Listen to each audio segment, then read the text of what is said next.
Welcome to episode 68 of the Coast to Coast AFL podcast from Nick and Blaze. I am Blaze, your host, and this week there was quite a bit of shifting when it comes to point totals into like the top 8. Some teams have become a little bit closer to top spot, i.e. Brisbane, whereas some teams down towards, vying for 7th, 8th and 9th. It's getting a little bit more intense. We can even see possibly Sydney catching up to them. So we've got a couple of things we definitely have to cover this week. So we're just going to jump straight into it. But first of all, how are you doing, Mr. Cyric?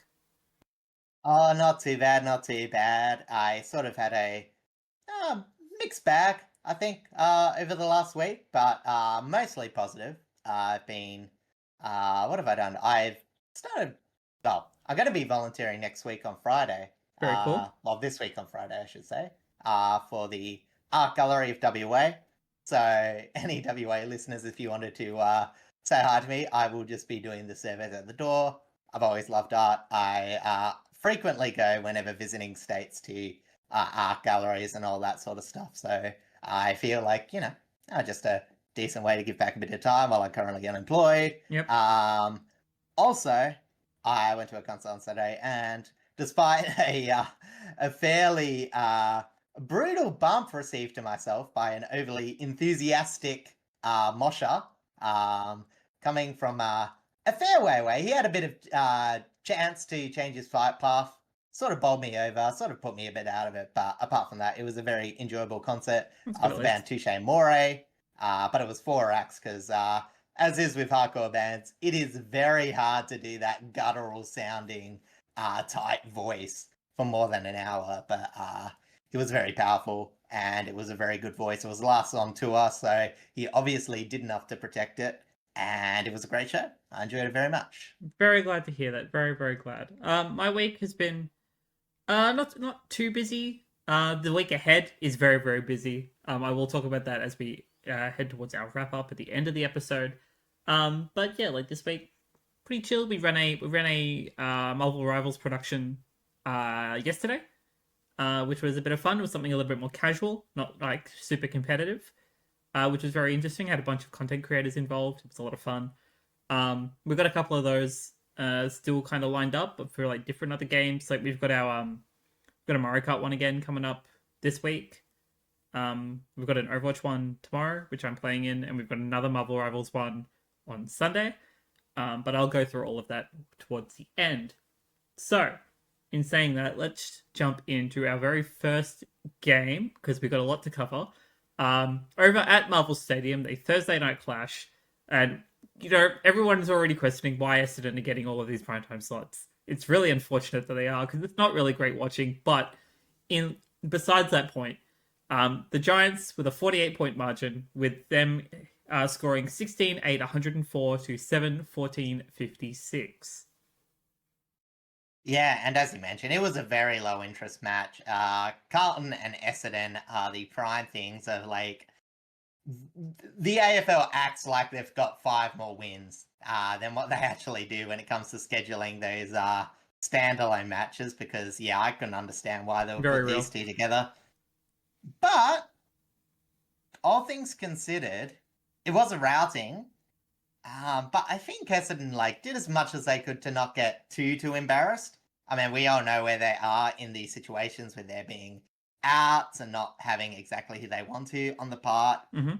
But as much as they were okay in some areas of ground, it was just an offensive incompetence.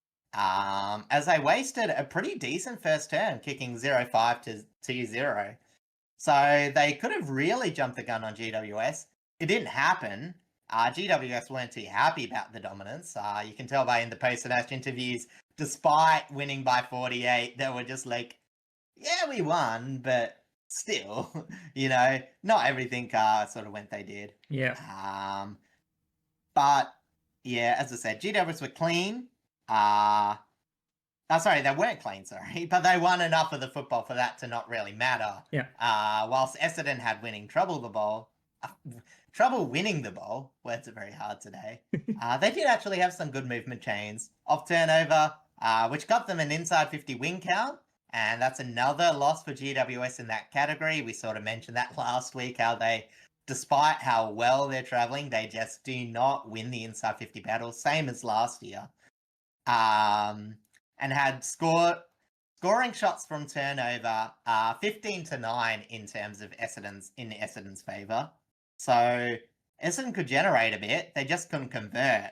But the big killer for the Dons was the inside mid dominance by GWS, with Tom Greaves, Briggs, and surprisingly Riccardi, seeing that the ruck battle was more split against the young Vigo Vicentini, yes. heavily influencing the contest from tap. As Essendon got very little scoring impact from their centre bounce players. I still think there was like a few Essendon players trying their hardest not to fully capitulate. I think Shield and Dersma went along the ground, fixing holes where they could. And some of the kids like Blackiston, Keko, and McMahon all had really solid moments. But in the end, it was really just Essendon making life harder for GWS, more than actually really being in this game at any stage that wasn't the first quarter. Like the first quarter, they had every right to win. After that, it was just like, well, they're just getting comprehensively beaten now, both in the inside and outside contest. Yeah, it took the Giants a little bit to just kind of switch on against the Bombers. I don't know if it's just because it's at Marvel or if it's just because it's against the Bombers and they kind of went in under like slightly underestimating them. Like we know that Bombers, despite what last week or the week before, I should technically say, kind of showed that it can be a real slog, i.e. against Richmond. They can have spirited performances that we've seen prior. So it was some were kind of expecting that to kind of appear this week, but it only really happened in the first quarter, and then the Giants switched on and just comprehensively beat them around the ground. Again, that inside 50 issue isn't really much of an issue when they're able to convert well up forward, really. Yeah, and there's a few teams that we're going to be talking about, like the conversion and all that sort of inside 50. But yeah, I don't think it's a huge problem for the Giants. It's really just, I guess it's putting a lot of faith in the half-back line to keep solid. They obviously defend moderately well, a bit less than last year, but we can see that the rebound game from the Giants is just as strong as it has been last year. Yeah. So offensively, they're scoring from the halfback fairly well.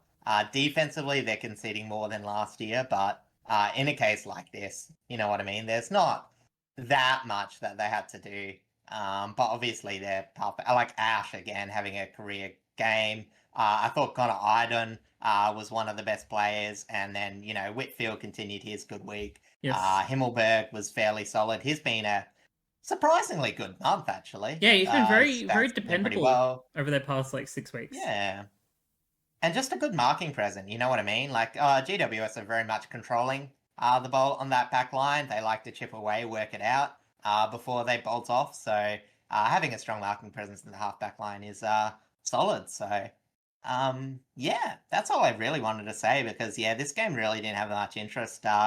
Essendon, if they scored more accurately as well. A lot of tough shots, but yeah, they really, in the first quarter, could have got a bit more to make it a bit closer. But at the end of the day, as I said, it's Essendon. They probably made a 30-point margin that we're expecting to be like a 60-point margin into a 40-point margin. So when you add all the total sum of it all, I think they came out a bit better than we were expecting in this contest. Yeah, I agree. Yeah, the Giants could have definitely taken them to the sword a little bit more, but they Bombers did enough to make it not like a 50+ margin, even though it was very close. Jumping over to our individuals, and I'm going to start with kind of the big man that was focused on for this game, and that is Jake Stringer. He is up against his old side and performed very, very well. He kicked 3-1 from 18 disposals, 13 of them effective, equating to 72.2% efficiency, 11 contested possessions, 6 marks, all of them inside 50, 2 clearances, 2 goal assists, 8 score involvements, 8 ground ball gets with 5 of them inside 50, and 314 meters gained. Tom Green was unstoppable in the midfield. I remember Brad Scott saying in his post-match presser that they tried to double team him and then triple team him just to try and shut him down, and it was just unsuccessful apparently. And the stats kind of tell that story. He kicked a goal from 30 touches, 26 of them effective, equating to 86.7% efficiency, 17 contested possessions, 6 inside 50s, 16 clearances, with 13 of them from stoppage, 4 goal assists, 8 score involvements, 17 pressure acts, and 379 metres gained. And then Jack Buckley is still holding down the fort with Sam Taylor still out, finishing with 10 disposals, 5 contested possessions, 6 intercepts, 3 marks, with 2 of them being intercept marks, 11 1%ers, and 11 spoils. Over on the Bombers front, there were a couple of players that I think stood out to me. Starting with Mason Redman. He had very effective ball movement through the midfield and half back line, collecting 22 touches, 20 of them effective, equating to 90.9% efficiency, 7 intercepts, 9 marks, with 6 of them being intercept marks, 4 score involvements, and 625 metres gained. Jade Gresham broke through Pats in that midfield, finishing with 17 disposals, 12 of them effective, equating to 70.6% efficiency, 10 contested possessions, 6 inside 50s, 9 clearances, 4 score involvements, 4 tackles, and 16 pressure acts.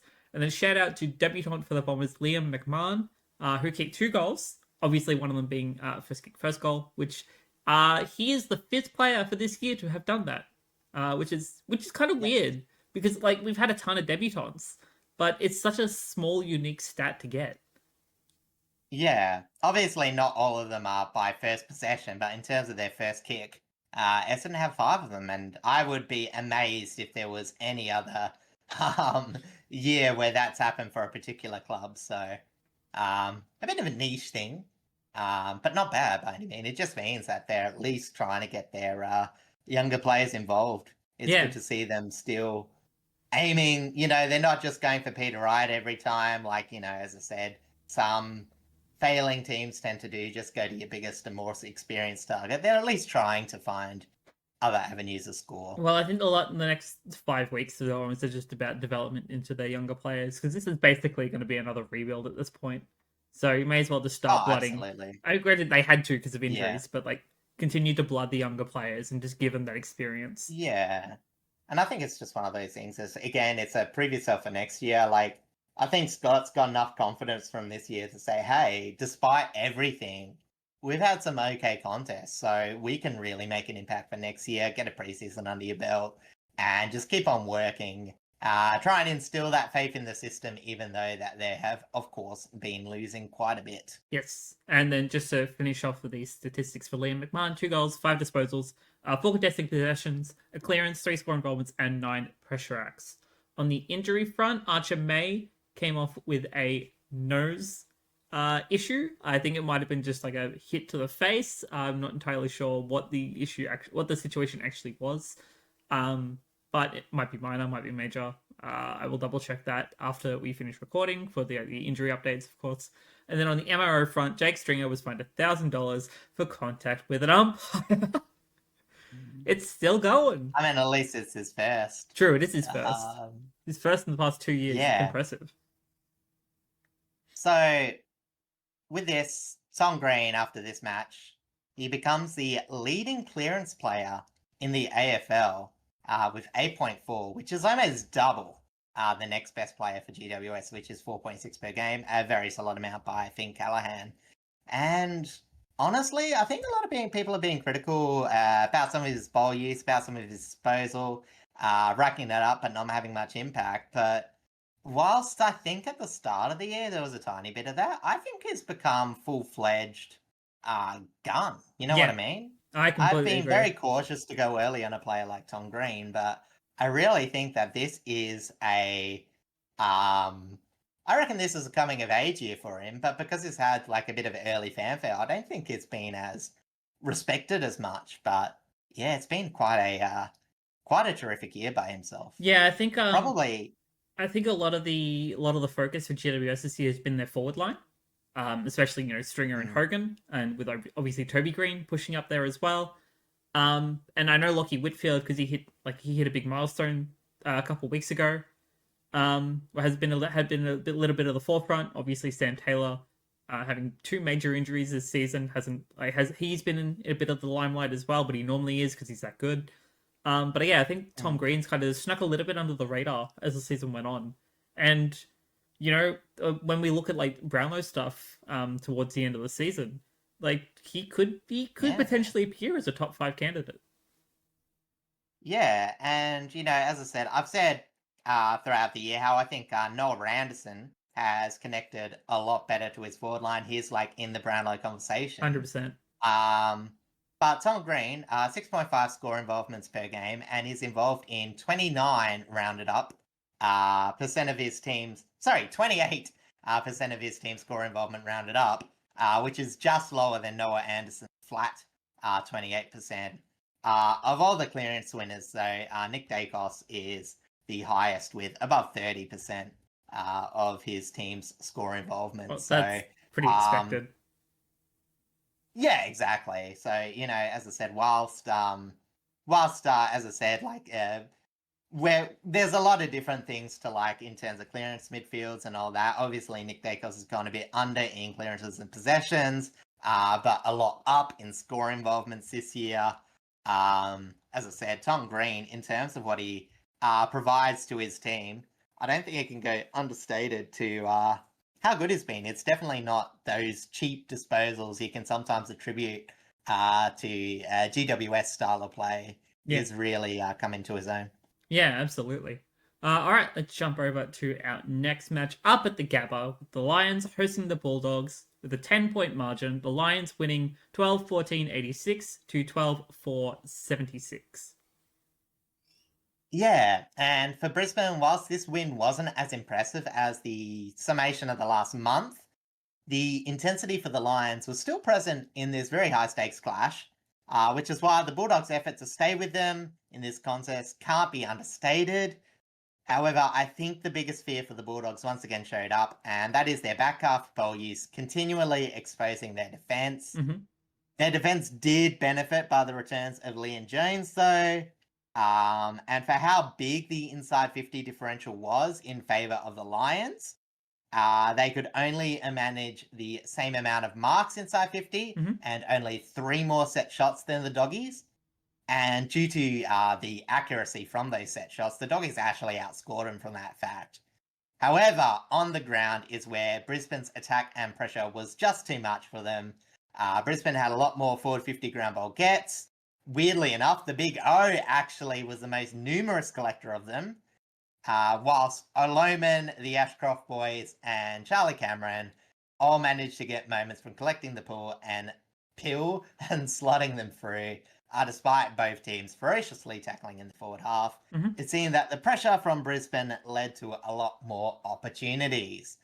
And when you had very good supplies coming from the wings, that also killed the Dogs, as Berry, Levi Ashcroft, Fletcher again, and Archie all got involved in scoring chains, provided much smoother movements than the Dogs, who again had to rely heavily on stoppage movement for most of the night to gain meterage. And for against Brisbane, against quality sides, that's just a bit unsustainable. 12-4, great in terms of accuracy, but it is only 16 scoring shots. And for a team that relies on getting bulk rather than quality disposals, it's a tiny bit concerning. Yeah, 100%. Especially when you're playing against a team like Brisbane, who have the ability to flip on a dime and just immediately threaten. So again, it's just not quite enough. And I think the Lions, as I said, they were quite ferocious hunting those intercepts. As I said, there's been a bit of a lift, especially, not just on the outside. It's still their midfield performers. Again, Josh Dunkley was an absolute pressure machine. So while he didn't get as much flash with the pill as some of the others, it sort of allowed them to play their best games. And again, this is just a team coming together. Whilst the Bulldogs, again, are parts that connect really well internally, but don't necessarily mesh enough for me to think that they're going to be a huge final threat if they make it there. Yeah, I completely agree. And then the currently running, well, when you look at the ladder and kind of what games we have, the Bulldogs and the Hawks specifically, what games that they have left over in their run home, it's probably going to be one of those two teams that are likely to miss out after what we've seen out of. To be fair, it could also be the Suns after their performance against the Crows. We'll talk about that. But in terms of like their run home, the Suns are probably the safest out of the three. Yeah. But, we'll see.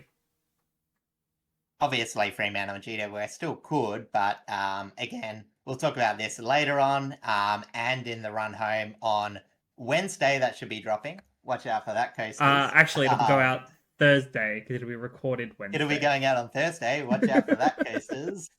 But yes, bonus episode this week. Stay tuned. Yeah. But anyway, as I said, so there's a lot to like about the Bulldogs offense. Despite only kicking one goal, Darcy, I think, influenced the contest a lot. Sort of lowered the colour of Andrews, who had a bit of a struggling month, despite Brisbane performing well. Norton continued his strong marking form and kicked a couple, while Riley West was hungry as anything to try and create forward opportunities, was rewarded with 4 goals himself, but it was just more than his goal kicking. So, as I said, that cohesion was really nice. As I said, the Bulldogs forward line, pretty strong. And you know what I mean? It's like the Lions, it's the small question mark, really. I'm going to be a bit nitty-gritty coming into the finals, as I said, trying to nitpick a few of the good teams' weaknesses, try and highlight some of the strengths that have been glossed over. But I think the Lions, they're sort of back in the middle of the pack defensively. Obviously, we saw last year it come solid defensively. Like, they were really tight-knit. But they're sort of going back around the middle of the pack in terms of winning defensive one-on-ones. In fact, they're around the Bulldogs level in terms of conceding opposition mark rate inside 50. So as much as we can highlight this being a bane for the Dogs, the shift from a more forward half press from last year to a more balanced attacking structure has actually exposed the Brisbane's well protected, but last year it seemed like a more cohesive unit, whereas this year there's just a few times where they've been struggling. I wouldn't say it's like a huge worry, but again, like in a one-game contest that sometimes can be the finals, it's something worth thinking about too. So, as I said, I think it's why that the Lions intercept game is so important, because again, an interception prevents attack. You can't attack when you don't have the ball in your hand if it's been chopped off. So True. we hope that that's sustainable because on paper, as I said, it's not a fault of theirs. Again, they've got such a good attack, such a good midfield that you would only expect their defense to be a bit weaker by comparison, but it is there to be possibly toyed with or, as I said, something that the coaches might, try and circle around coming against them come finals. Yeah, it's definitely... Well, from what we've seen, every team in the top 8/top 9 has a weakness that is able to be exploited. And yeah, for the Lions, it's definitely on their intercept game. But otherwise, like they're still a solid team overall. Like you can't fault them for being able to win games still and win effectively. It's just it's like, as I said, this is really nitpicky. You know what I mean? It's just like it's easy to go very flippant on like the Dogs for their defense. Oh yeah, 100%.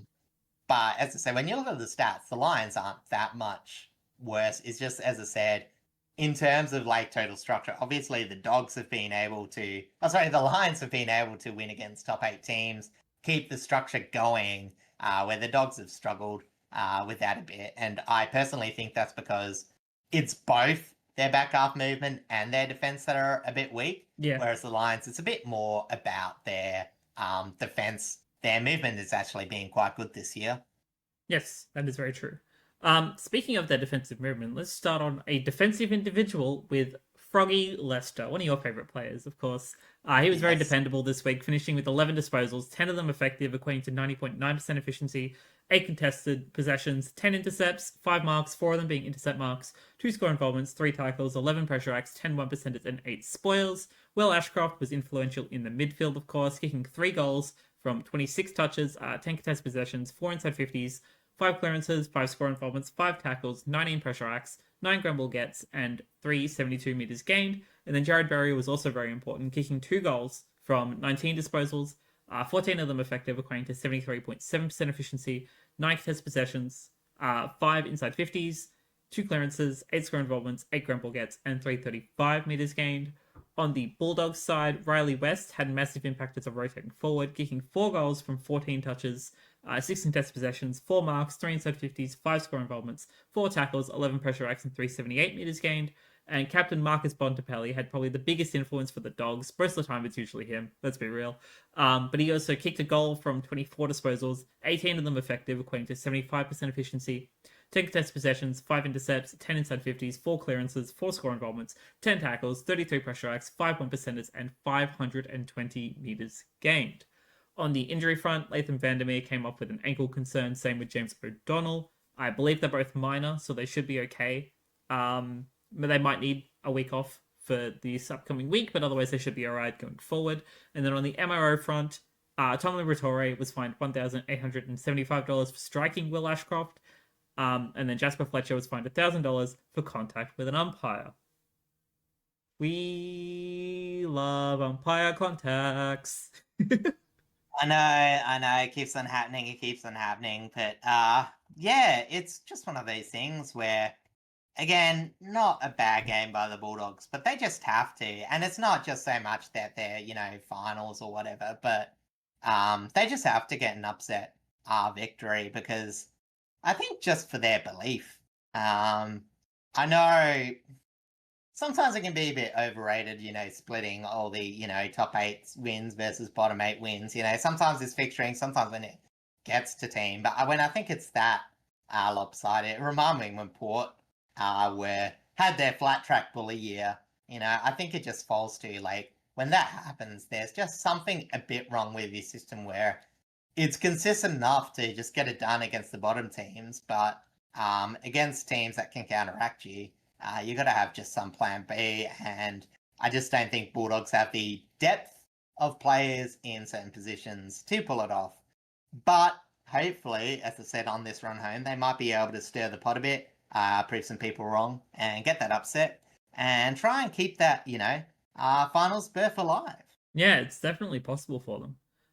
Speaking of a team that it's definitely possible for, we're going to jump over to our Saturday games now, starting down in Tasmania, in Launceston, of course, where Hawthorn host Port Adelaide, a 38-point margin, where the Hawks won by scoring 13-9-87 to Port's 7-7-49.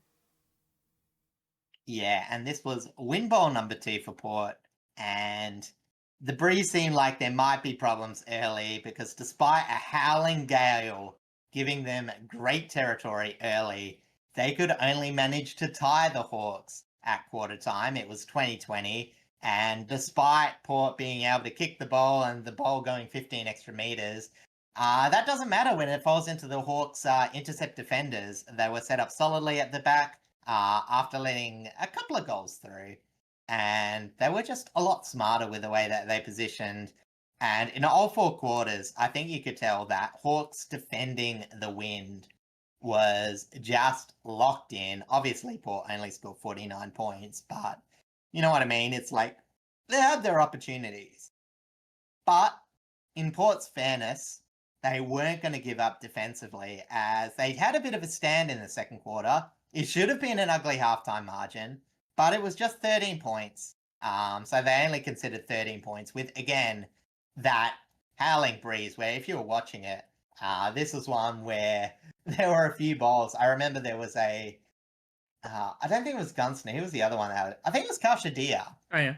Basically had a snap from the boundary, and he didn't even hit it to where, if it was normal, it wouldn't have gone through. But because of the wind, he placed it absolutely perfectly. The ball bent at a right angle, and it went right through the middle. There was a lot of good set shot goals kicked today. It was sort of, Port were defending well, but again, Jack Gunston was the other one, just slotting him from everywhere. So, as I said, it was also wet, I should say. At times, it was absolutely pelting down with rain. It sort of dried up later, which favoured Hawthorn. Mm-hmm. But again, that rain sort of also favoured Port when they had to defend. So it was sort of even, all things considered. But at the end of the day, if you're going to play in these conditions, howling wind, rain going down, you have to make general play scores happen. And for Port, 6 general play shots, 1 goal for, Compare that to Hawthorn, 8 goals for. And again, eventually Hawthorn, while they didn't get the most of the ground ball, well, they got a lot of ground ball in the first half. They were actually managed to get those ground balls forward of the play, slip past the Port defenders, and when they could get that going quite frequently, it was all over. They got a 3/4 time lead, which made the task almost impossible of, reeling back a win in the against the Breeze. And for Port Adelaide, yeah, they just couldn't do it. They tried for about the first 10 minutes, and then Hawthorn just blew them out the water. It was a bit junk time in terms of, well, not junk time, but you know what I mean. It was, it was just one of those things where the pile of goals, exaggerated how far away this contest was for Port. But you could tell all night. Hawthorn just had far more classy ball use and far better tactics moving the ball in very miserable conditions. Yeah, it's just kind of one of those games where you had to kind of either play at your feet or to get very lucky with your kicks, because this is this is like this is why some people like playing at Marvel, because there is no weather to affect a game. But some players do like that challenge. Clearly Hawthorn really thrive in a challenge like that because of how well they scored off a set shot. But it's also, I don't know if Port could really have done much more than what they were given with, to be honest. Yeah, and it's obviously, I think the biggest problem was it was running that such a tall forward line. It didn't do too badly. Like Mitch Georgiadis, he didn't score, or he might have scored a goal, I can't remember, but he had a really tough time of it below his feet. It wasn't, but he was doing the right things. If he was struggling to pick it up, he was always kicking it to advantage, all that sort of stuff. Same with Ollie Lord. By far not the conditions that you want to be playing with him, but as I said, Port small forward depth.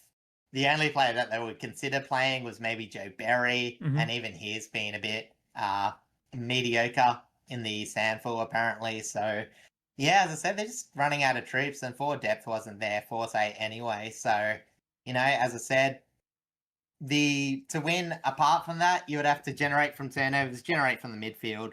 But yeah, as I said, Port, they're just missing too many troops in certain areas to be putting up a structure to make up for that lack of forward what do you call it? Lack of forward presence. So Yeah. I will say I thought Jack Lukosius played excellently for the conditions. He was providing targets. He was sort of pushing up on the wing, always trying to provide bigger body to try and just get the ball to. So, as I said, it wasn't all bad. And obviously the other one was Jordan Sweet. Absolutely, well, maybe not absolutely towed up, but definitely beaten by Meek in the first quarter of the game. And they just influenced the contest. There was a lot of balls up, obviously. It did hyperinflate his stats. He ended up being the highest rated the highest rated Supercoach scorer for the round, I think, with 200. Oh yeah. And the highest rating player rating, which again wasn't the best player of the round by far, but appreciated in this contest because, as I said, Port aren't playing their best ruckman. He did actually get the wood over Meek at the end of the day, I think. Yes, and, I agree. Yeah. And yes, apart from that, Farrell did all right, but as I said, when you consider the roundedness of Hawthorn, and again, this is going to be on disposal efficiency, but just the impact when plays worked out, players like Jarman Inkley, Josh Ward, I thought hit up a fair few targets. Dylan Moore had an absolutely fantastic game. I wasn't clearance, but got goals when it mattered. And even Sicily, I thought, was quite good with his ball use. I mean, literally the three weren't. players that I'm about to mention. Oh, is it? Yeah, it is. I can say another one. Josh Battle, he had a pretty good game in defence. Again, made it very hard for Port. I can't really remember. Just looking at the stats, Nash had it a lot, but I think that was more pressure. Yeah. whatever. I'll steal your thunder then. It was a win bowl Sorry, game. I've forgotten. It was a little bit hectic. Yeah. It's fine. But yeah, I will jump over to our individuals. You and I kind of go back and had a little bit of back and forth between whether Impey or Dylan Moore was best to field. I'm personally saying Dylan Moore. He finished with 2 goals, 32 disposals, 8 inside 50, 6 clearances, 7 score involvements, 9 tackles, 29 pressure strikes, 523 meters gained. Do you have Impey stats on you whilst you're at it? No, but like, look, honestly, I was just like, hey, I reckon DMP is going to get a perfect coach's vote here because I thought he was instrumental in the first quarter, especially, just bolstering that defense. He scored 26 disposals, 62% efficiency, 450 rounded down meters gained. Was it 10 handball received, 6 intercepts, 5 marks, 3 goals to 7 scoring involvements, and 5 tackles, 13 pressure acts. So he was just everywhere, especially in that first half. But I was just saying, I thought he would get the max coach's vote, but apparently the coaches agree with you. 9 to Dylan Moore. So, I mean, to be fair, tackling pressure and affecting the scoreboard is pretty big. Oh yeah, like there was a lot of people that had good games. It was more just like I just wanted to predict who would get the most, and yeah. That is fair. I was going to mention him anyway because it's like the only reason I put the comment there, it was like it's the first game I've actually been upset that Jarman Impey's left. You know what I mean? It's like I was happy for him. Like he suited the role much better at Hawthorn than he ever played in Port Adelaide. But to see him absolutely showed up Port, I was like, man, that sort of hurts a bit. Yeah, that's extremely valid. That's sort of all I wanted to mention about that as well. That's very valid. Again, on my next players, it is Captain James Sicily, of course. He had better influence this week than he's had over the past 6 weeks. He's had a very down period this year. But I think he stepped up this week, finishing with 21 touches, 18 effective, equating to 85.7% efficiency, 8 contested possessions, 12 intercepts, 3 tackles, 5 1%ers, 3 spoils, 389 meters gained. And then Josh Ward has pretty much become one of the key factors in Hawthorn's movement through their midfield. He collected 26 disposals, 18 contested possessions, 5 intercepts, 10 inside 50s, 6 clearances, 9 tackles, 25 pressure acts, 13 ground ball gets, and 567 meters gained. Also, brief shout out to Bailey McDonald, who got 100% disposal efficiency with 4 touches as a sub. Very effective work, especially in that. I assume he came on in the 4th quarter, but No, it's actually late 3rd, I think. But he actually had a bit of an influence. It was some good touches too, and a goal. Oh, there you go. But yeah, as I said, just funny seeing that 100 in the accuracy column where a lot of people would have had a good day if they got 70. So true. Then over on the Port Adelaide side of things, Jordan Sweet contended well against Lloyd Meek. As we kind of mentioned, we think Sweet won out overall, getting 42 hitouts, 12 of them to advantage, and a goal from 22 touches, 19 contested possessions, 10 clearances, 7 tackles, 20 pressure acts, 6 1%ers, 10 grumble gets, 5 spoils, and 451 meters gained. And then Joe Richards was immense with pressure for Port Adelaide, finishing with 11 disposals, 5 contested possessions, a behind, 10 tackles, and 30 pressure acts. On the injury front, whilst it wasn't initially reported, Finn McGuinness did have surgery, I believe, yesterday on a lacerated kidney. So he will probably be out for likely rest of the season, or at least for the run home. If they make finals, he probably should be back for finals, but that is a wait and see. So hopefully he's okay. Hopefully all is well. Depends on surgery. As I said, obviously the easiest comparison was to Petrarca. Yes. He missed what would have been, let's say, 2 months of football. He missed he missed the entire season. Oh, entire second half. Oh, yeah, second half. That's 2 months, isn't it? Maybe it's a bit 3, but anyway, so yeah, it's a bit touch and go. So it depends if he heals up. He might be clear to play. It really depends on the damage. Yeah. Obviously, we know how severe Petrarca's was, so yeah, just to wait and see on that one. Yeah, once the injury lists are updated, we'll find out for sure whether he's ruled out for the rest of the season or if they're going to be like a touch and go sort of thing. All right, let's jump over to our next game up at the SCG, where the Swans hosted North Melbourne, a 31-point margin, with the Swans winning by scoring 12-12-84 to 7-11-53. Yeah, I don't have too much to say about this. I was heading off to. Was that? I think I just didn't pay attention to this game actually. Yeah. So the good news is the Roos didn't concede too many points off turnovers. One of their biggest bane.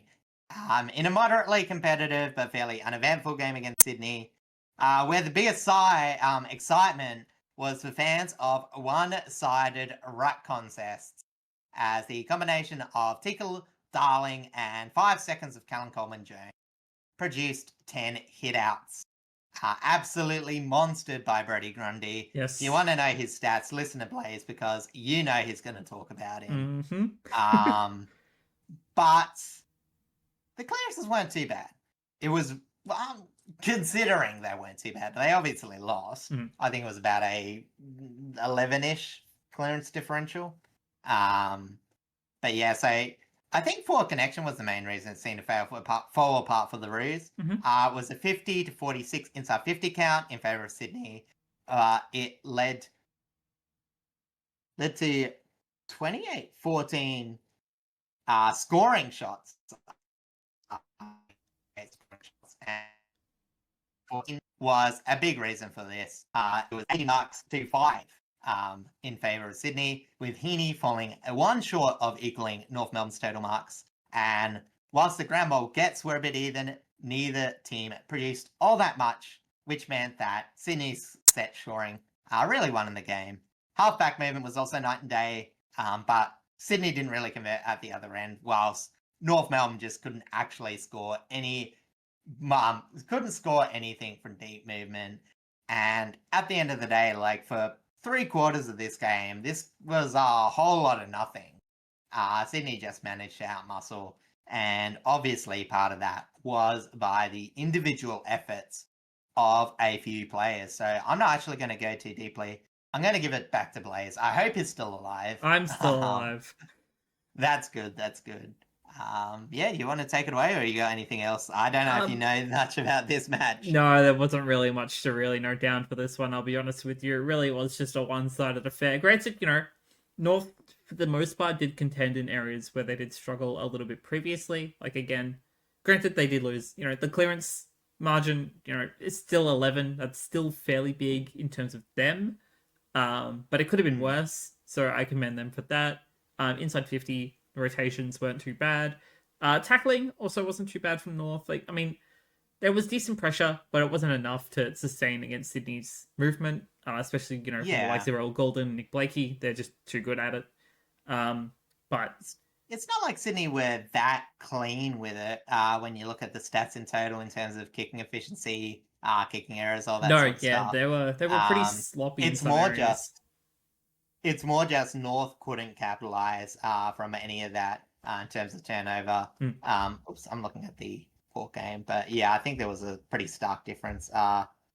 Actually, both teams were just mucking around. So it was 4-7 turnover for Sydney, equaling 31, whilst it was 4-5, whereas Sydney, as I said, getting that score from stoppage, as we sort of expect with that such a absence in Christian Cherry. They scored 8-5 from stoppage. Not surprisingly, who you're going to mention was a big part of that, and 3-0 from pure centre bounce stoppage. Oh, there you go. So it was a bit in both areas for them.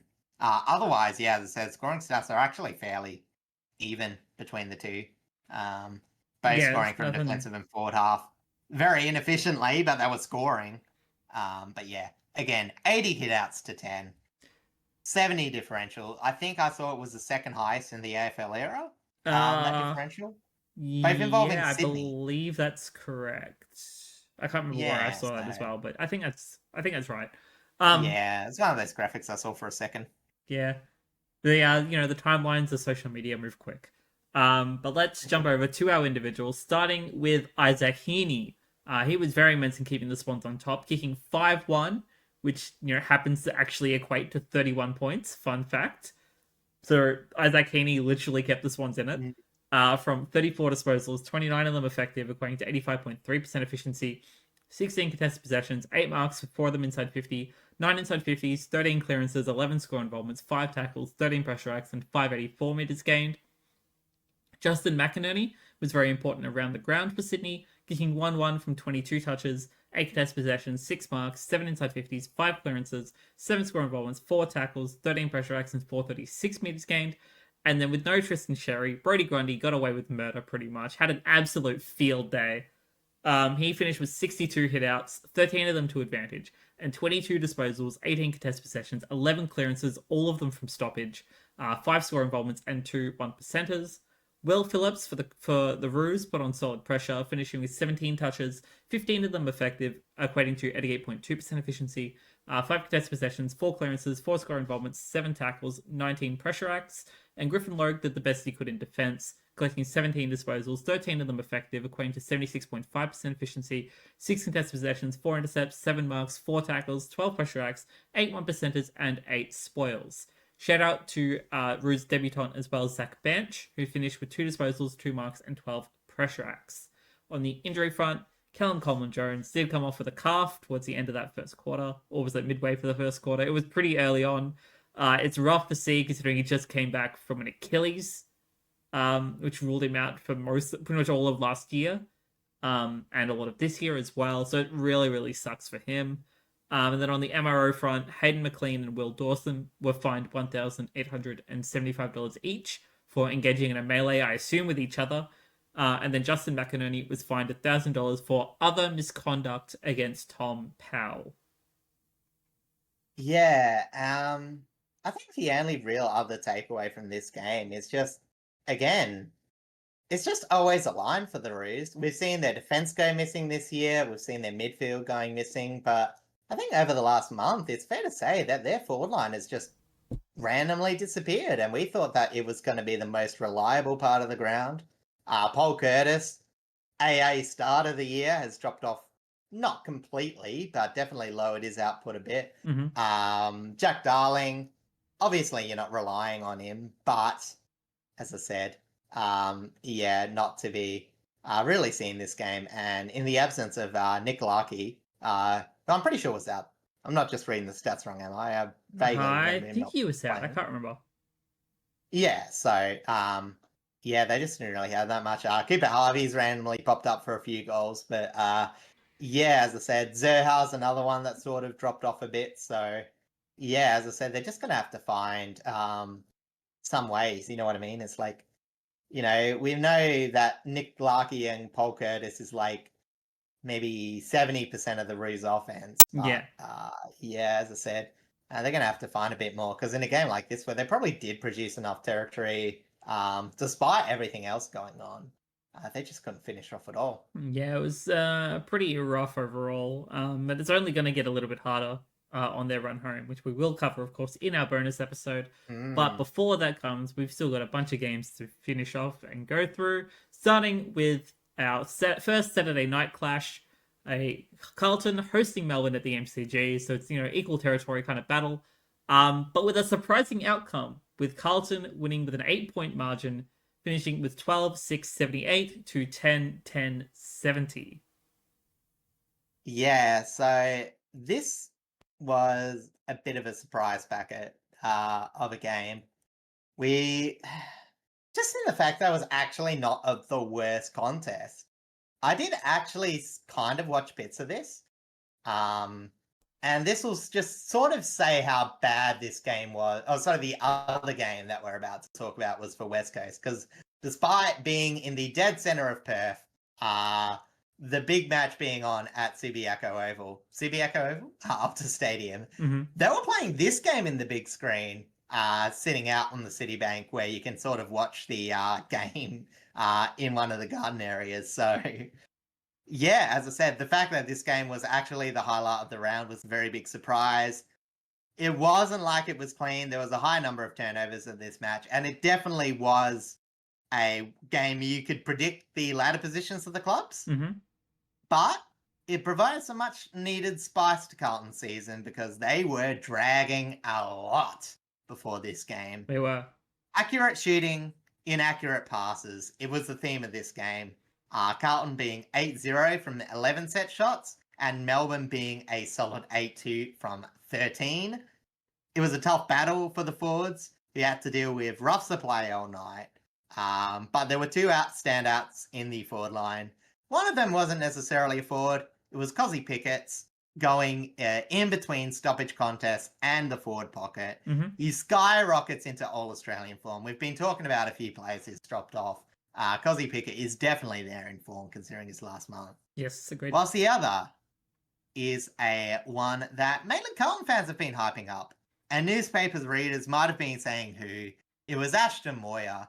He kicked 4 goals, and I know you'll talk about it specifically. But in terms of for their forward line, he looked like a star. He looked like he belonged, which was the first time I could say that lightly following Ashton Moir. So it was a very good game by him.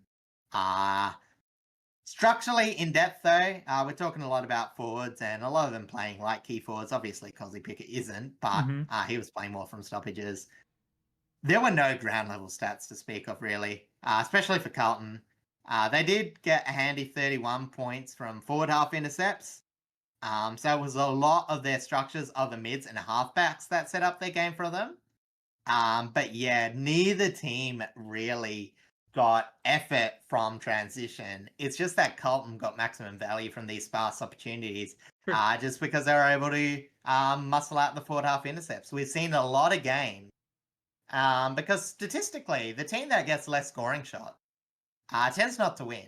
And I know there's only a difference of 2 in favour of Melbourne.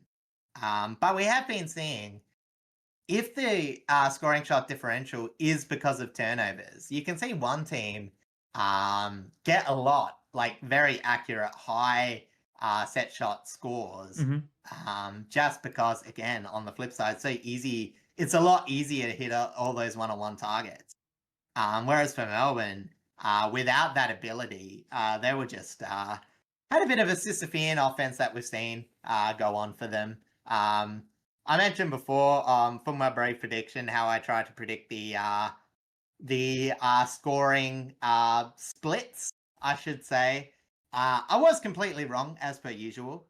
Not by too much, though. No, you went too but I far was definitely wrong in who scored the least, because Melbourne's 50-50 attempt was definitely not the worst. Carlton was the best. I did predict that correctly.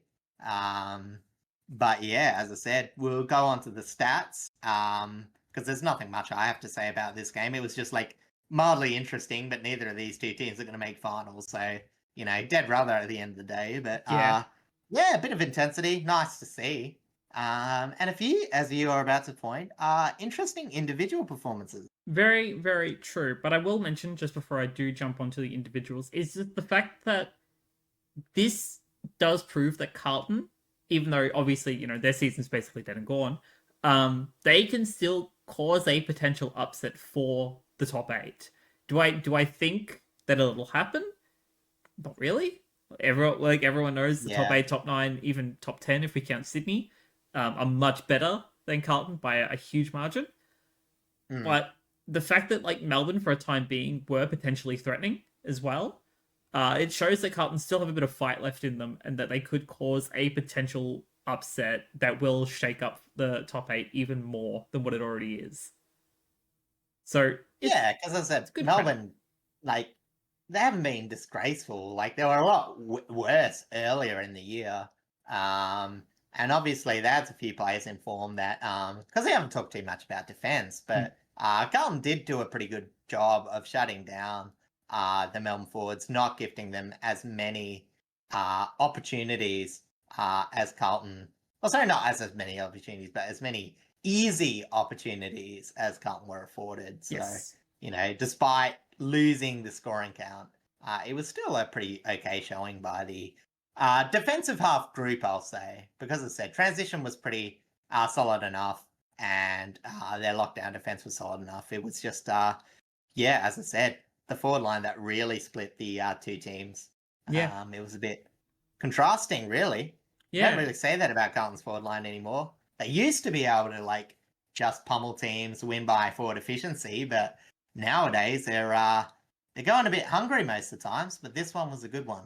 This was a good one. This definitely is a good spark for them to at least kind of try and finish the season out on a high. But I will jump over to our individuals, starting with Ashton Moir. He became the surprising star, as we had already mentioned, kicking 4 goals from 11 disposals, 4 marks with 3 of them inside 50, 7 scoring involvements, and 238 metres gained. Mid-season recruit Flynn Young performed well. He kicked 1-2, also his first goal in the AFL. From 8 touches, 3 marks, 4 score involvements, 4 tackles, 16 pressure acts, and 3 1%ers. And then Matt Carroll was influential off of intercept, kicking a goal, also his first goal in the AFL. From 15 disposals, 11 of them effective, equating to 73.3% efficiency, 5 contested possessions, 10 intercepts, 5 marks, with all of them being intercept marks. 5 scoring involvements, 11 pressure acts, 3 1%ers, 3 spoils, and 415 metres gained.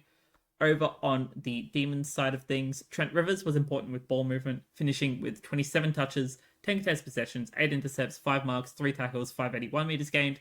And then, of course, Cosy Pickett, absolutely elite from him. He finished with 5-2 from 23 disposals, 7 contested possessions, 3 inside 50s, 2 goal assists, 11 score involvements, 2 tackles, both of them inside 50, 14 pressure acts, 2 1%ers, and 449 metres gained. On the injury front, Francis Evans was concussed by Stephen May. Everyone is fully aware of that situation. I do mention it in the MRO side of things, but Stephen May has gone to the tribunal. That will take place either tonight as we're recording this or tomorrow when it goes up, which it being Tuesday, of course, when you see this.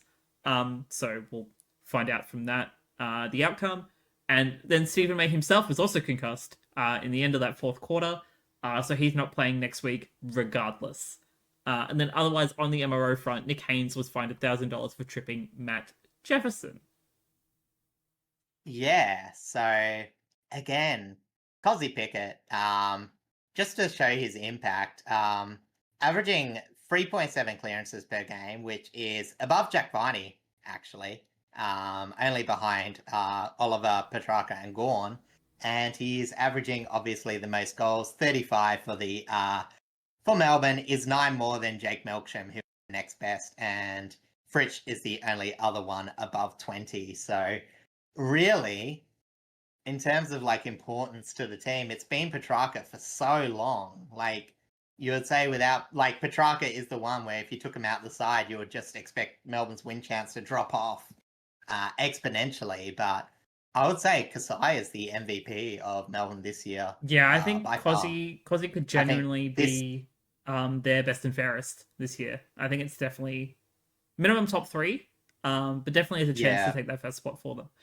Before we transition over to our next Saturday night game, I just want to mention the Rising Star because Ashton Moyer is the Rising Star for this week. So we've already kind of gone over his stats before as well. Yeah. But good for him. He definitely deserved it. He's had a fairly solid couple of weeks as well, just kind of gone a little bit under the radar mostly. But yeah, this week definitely well deserved. So, in saying that, yeah, I had dinner with my Carlton supporting friend, and he was, he's always been keen on Ashton Moyer. So he'll be making, so he'll be very happy. He's also excited about Flynn Young as well, so he'll be pretty happy with how this game went as well. So yeah, it's just been a long season for him and myself talking about footy. Oh, you're telling me I'm also down there. Don't you worry. Yeah, we had hope, but you know what I mean. It's like we had expectations and we've been let down. But Richmond, we had zero expectations and we've gone up. And look what's happening. Look what's happening. Shall this be the segue? Shall I let you gleefully tell us the scoreline in this Optus Stadium clash? Yes, this is a perfect segue to celebrate the fact that we have 5 wins when we were expected to get none. The West Coast Eagles hosted us over at Optus Stadium, of course, with a 49-point margin, with Richmond winning 16-9-105 to 8-8-56. Just want to note before you get started, this is our first game since the end of 2023 that we scored over 100 points. First game under Adam Uze where we scored over 100 points, and it's our first win back to back since 2023. So it's also our first win back to back under Uze as well. Yeah, and I sort of mentioned this in my first sentence. I'll let you go for it though, because you obviously appreciate this more, considering how much you've watched that Richmond forward line. As I mentioned, the biggest thing I got wrong was predicting Richmond to be an inaccurate mess.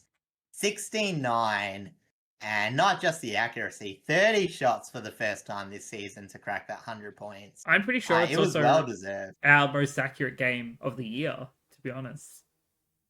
Oh, I wouldn't have any doubt. Like, this is just Richmond's best offensive performance, full stop. And whilst I definitely think our forward line is still our weakest part, I'm very impressed with the way that our young forward line has started to develop. I did look in like and listen to a bunch of the interviews post game, and pretty much all the players that were interviewed said that Morris's tackle, halfway through that second quarter, is what gave them the spark to kind of lift their game. Like it was phenomenal from that point on. Yeah, I mean, honestly, he chased down from. I don't know if you've seen the new Toyota Legends ad, where they were exaggerating how long. And as I said, St Kilda fans block your ears. Heath Shaw, yes, ran down St Nick, yeah, and they put him down to the cow paddock. That was about how long Morris Rioli Jr. ran to chase down young Brady Hoff. It was one of the best. It was the best chase down this year. There's no doubt about it. There should be an award for chase downs at this point. Honestly, we see so many of them throughout the year. There was the one that happened in West Coast that made them lose. Win a game? Was that the one? I can't remember. So there was another one. It was either win or lose. There's definitely it was lose. It was a close one. There's been a fair few throughout this year. Maybe it was North. Maybe it was North. I can't remember. Anyway, doesn't matter. We're talking about Richmond today. This is their happy time. Before I jump over to just completely praising the entire team, do you want to run through your observations? Yeah. So, the thing that did even out being this contest, and we know Richmond, they're impressive in the middle, but like statistically wise, they're still down the bottom. Yes. But with roughly the same amount of inside 50s, a decent amount of possessions, roughly equal scoring shots, and a decent amount of clearances, the Eagles just folded when it mattered more. They've produced another stinker of a quarter. In that third, it was 1-2 to a whopping 8-4. And any other quarter, they did match Richmond okay. Obviously the fourth is a bit hard because Richmond just coasted at that point. And yeah, as I said, like the fact that they just folded so badly will pain McQualter. As he said, just for that second win. Turnovers and clangers were killer for the Eagles. 76 points from turnover for the Tigers. Put a lot of pressure off them. Again, it's probably another reason why they've scored so well. Again, if you can rack up points off turnovers, chances are you're scoring accurately. People like to go on about, set shot accuracy, the league's going up and down and this, that, and whatever. Normally, teams that score well generate off turnovers. Yes. It's when you get your best leads. But outside of that, when they did get the ball forward, Liam Ryan was the only ground level threat. Eagles just didn't have a tall structure. In fact, their tall forward structure was comparable to the Tigers, which, despite their 105, is still something that you don't want to say. Obviously, Tigers performed to the maximum potential of their forward line this week. Yes. But yes. So the midfield battle was interesting. As I mentioned, the stats were fairly clear.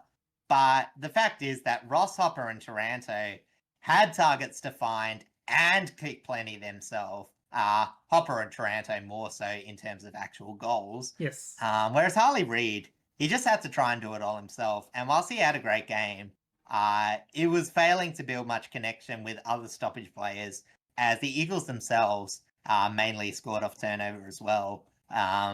But, again, the Eagles scored like a paltry score. You know what I mean? It's like, that's about the average that Richmond concede off turnovers anyway. So they weren't generating any more or less than you would expect.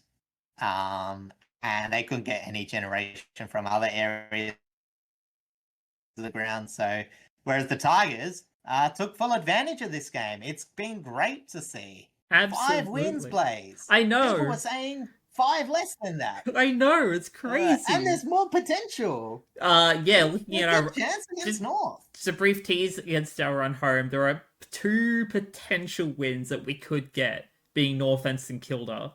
I less so against the Saints, obviously, but North is definitely possible.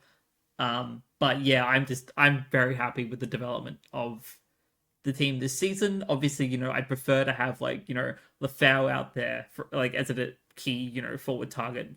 Just and players of that nature. I'd love to see Hugo Ralphsmith obviously out there, but he's out for the rest of the season. So that's a bit rough, but I'm very happy with all of the players that played this week. I think everyone had a fantastic game. There should only be one swap we would have to make for our game against Collingwood this week, and that'll be Bolter in and Seth Campbell out because Campbell is out with concussion. But otherwise, yeah, I'm very happy. Even with Tyler Sonsey, I'm very happy with Sonsey's game. After getting kind of after everyone saw him kind of spit the dummy. With being subbed out for Trezise in that third quarter last against the Bombers, he had an insane game this week, and I didn't write it down in my stats. In my individuals, but he stepped up massively. Probably one of the best games that he's ever played for the club, and it's that's just about the fact that we went into this game unchanged. Kind of tells me that this is, for the most part, the team that we want to be running on a consistent basis. It's the best way we're going to get consistent development into everyone at once, and for everyone to kind of gel a lot more together. The only problem I would say is obviously the only matchup that you really lost was the Jacob Kosicki versus Harry. Oh, yeah, but that was to be expected, to be honest. To be expected, but I think that is a credit, again, to Harry Edwards, who is, again, like I mentioned Harley Reid, and, obviously I'm not mentioning too many individuals, but there were a core of decent players for the Eagles. I think Harry Edwards was by far and away the next best. And and then you had a bit of a gap. And we've talked about this pretty much all season long, is that without McGovern, he's stepped up massively to take that place. And he's performed really, really well against some of the best forwards in the league, which is crazy. It's insane. It honestly, he might not be the most improved player in the league, but he's the most important improvement in the league. So I know we highlight him a lot. I'm not sure if you've got him in your notes. I do. There's a chance you do. I do. Okay, cool. But yeah, so as I said, I wanted to highlight because, again, systematically, even though West Coast Eagles were a defensive rabble, unfortunately, this week, they did manage to still keep that one shining positive note in Harry Edwards. Whilst we're still on the topic of the Eagles, like, it's very obvious that the Eagles have kind of three key pillar players for each point of the ground. Obviously, at the top, we've got Jake Waterman. In the midfield, we've got Harley Reid. And at the back, we've got Harry Edwards. And it's just about getting the right team around those three key players. It's kind of... I'll say at the moment, you would technically say Liam Ryan, because obviously... Well, yeah, but I'm kind of pushing Ryan out purely because of age. He won't be in the league for that much longer, whereas Waterman's younger. He'll be around for longer. As I said, obviously we could say Edward Allen. Oscar Allen, but again, up in the air. Yeah. He might stay, who knows, but unfortunately the media tends to be pretty right on who's going when they say it so definitively so early, so we'll wait and see there. Yes. But you're right. Only 2 and a bit months until the trade period starts, so getting close. But yeah, again, they'll be compensated. Oh yeah, absolutely. But yes, jumping over to our individuals, and I do start with Jack Ross. He was absolutely elite with pressure, especially in the second half when he was moved on to tagging Harley Reid, which then forced Harley Reid to move forward in the fourth quarter and still be effective down there. But Jack Ross finished with 25 disposals, 23 of them effective, equating to 92% efficiency, 9 contested possessions, 6 marks, 4 inside 50s, 5 clearances, 6 score involvements, 9 tackles, 21 pressure acts. Tyler Young was so dependable in defense. I'm so glad he's back on the side. He's been so good. He collected 14 disposals, all of them effective, so equating to 100% efficiency, 5 contested possessions, 7 intercepts, 8 marks, with 5 of them being intercept marks, 7 1%ers, 7 spoils, 442 meters gained. Then Jacob Hopper was elite in the middle, kicking 2 goals from 33 disposals, 16 contested possessions, 6 marks, 4 inside 50s, 8 clearances, 6 score involvements, 4 tackles, 16 pressure acts, 10 ground ball gets, and 442 meters gained. Over on the Eagles front, I thought Clay Hall had a solid outing. Just to not have to mention Harley Reid by stats because we would have talked about him anyway. Yeah. Clay Hall kicked 1-1 from 19 touches, 15 of them effective, equating to 78.9% efficiency, 8 contest possessions, 6 clearances, 6 score involvements, 5 tackles, 22 pressure acts. And then Harry Edwards, of course, was an absolute pillar in defence, finishing with 13 disposals, 11 of them effective, equating to 84.6% efficiency, 4 contest possessions, 7 intercepts, 10 marks, with 6 of them being intercept marks, 3 score involvements, 11 1%ers, and 11 spoils. On the injury side of things, as I had mentioned previously, Seth Campbell is out with concussion, so there should be a straight swap for Bolter against the Pies. And then on the MRO front, Seth Campbell was also fined $1,000 for other misconduct against Harley Reid. But we all know, Harley Reid's a bit of a hothead, probably deserved it. Drawing the conduct. Probably favorite one to theorize about. My assumption would be that when he quote unquote accidentally pushed him into the fence. But that would be my only assumption. Because that was the only thing caught on camera. There's another incident we might talk about later about that, but yeah, the only other thing I want to talk about, and we'll talk about core, and I want to specifically say about the midfield core because again, it's poor.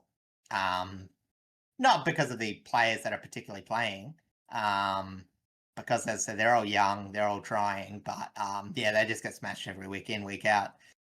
But next year, you gotta hope that they bring in someone from the outside, even if it's just a hard body, middle of the pack clearance player. You know what I mean? They just need tough representation. Again, Liam Baker, it isn't that body. We're talking about Jack Graham. Is that body, but he's out for another couple of weeks. Pressure. Obviously, he's out anyway. So I think next year you want to see Harley Reid, Brady Hoff, who I think's been excellent when he shifted to the midfield. I think you've got to rotate Clay Hall and Elijah Hewitt. Mm-hmm. Elijah Hewitt probably hasn't progressed as much as other Eagles fans would have hoped. And then you just need to grab any sort of hard body, middle-aged midfielder that you can get. And then, as I said, I think without that, they're just stuck on that, 3-win maximum expected season. And I know there's a lot, the off-season happened, but you know what I mean? Like, they've got pieces that could work together. Yeah. And they've found the players, I think, to do it. But now they've got to work out how do they actually bridge that gap and who falls to the wayside because of that. Obviously, the way I'm phrasing it means that I don't think that Tim Kelly will play a significant role next year. I know it's tough to say losing that experience, but really, you have to make that call. If you're going to have you have to make that call. And if you're going to have a fringe player that may be in and out, it's still going to be Elliot Yeo. It's not like he's retired. No, he's just injury prone. Yeah, like as I said, you know where he stands, but he's going to be the one that gets that time as an in and out player if he's able to play. Yeah. And then that just doesn't really find much place for Tim Kelly unless he reinvents himself as a small forward. Yeah, I just don't see him in the Eagles side next year. I know that's not the most bold observation ever, but I do want to say that is a credit to Brady Hoff, Harley Reid, and Clay Hall, who have been trying all season in a fairly miserable Eagles clearance outfit. I agree. I would assume ideally they're probably looking at players from WA who would maybe want to return home. Obviously, definitely mature age is what you want to look for. So, like, your 25, 26-year-olds. Some that definitely have a decent career left. You don't want to target someone too old, and you don't want to target someone too young because that means more development time. Yeah. But you're definitely getting someone realistic, obviously. Yeah. Like, you're not going to get Patrick Cripps because there's a WA clearance pool. No, he's probably going to finish as a one-club player. Let's be real. As much as he wants to see success, probably somewhere else, like, his heart's with Carlton. It always will be, I think. And I don't think the Eagles would be where he's going for that. No, definitely not. Even with Cripps, I think they're a fair bit away. But so again, I do want to phrase that because again, like, you'll be thinking in the next few weeks, it'll be like how can we frame for next year? Because obviously this is as disappointing a result you can get for the Eagles against essentially your bottom companions. You know, you don't want to be getting blown out by teams that are around you in terms of wins and percentage. Yeah. Obviously, St Kilda's bottom 4, but they're probably still a class above, despite it being the West Coast only win for the year. Well, It's funny how it works. the other way you could look at it is maybe doing a little bit more with McCarthy, because phenomenal mid-season recruit, came from the Richmond system, of course. So maybe you kind of shuffle him a little bit more into that midfield position, and then look for someone off of the half-back role, which is where he's playing. Yeah, I don't know. Because he's got the body for honestly, it. I just don't know who he's got the pace. Yeah. I think if you were going to do that, and this is going to be like, because I think Harley Reid plays as like a clearance player for the next 2 years. He's the player that's going to play like Matt Rowell, for an example. Clearance, pressure. Or maybe more so clearance and pressure. But that's the kind of structure that they kind of got similar. But I think if in a perfect team, he would be playing as that, like, maybe not so much a Bailey Smith, but like, pushing up that half forward, because I do think that a lot of his offensive production is by far more damaging. And I think that's where his best work in the future is. But for these times, he's going to have to be that core just because it's required. Yeah. Yeah, I completely agree on that front. All right, let's jump over to our Sunday games now, starting over in Geelong, where it was, the usual chilly, cold temperatures of the Geelong air. But obviously the Cats were hosting St Kilda with a 31-point margin, with Geelong winning 17-11-113 to 12-10-82. Yeah, and in typical Geelong fashion, they once again forced a lower level team into a shootout and then used their superior forward play to win relatively easy. But the Saints never really gave up on the contest that either. There was a lot of games like this where, there was a few mismatches in terms of ladder position, but the lower side still was respectable enough. Oz stats for them, really okay, except for kicking execution for the Saints. They just didn't hit enough targets. It wasn't to say that Geelong's defense was poor, but they chose to focus on turnover generation, which did allow a few marks inside 50s to slip through.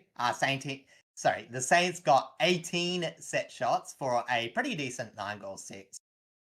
The flip side is that their movement and setup allowed for a lot easier shots to go Geelong's way. They scored 9-5 themselves from set shots, where 3 came from the goal square.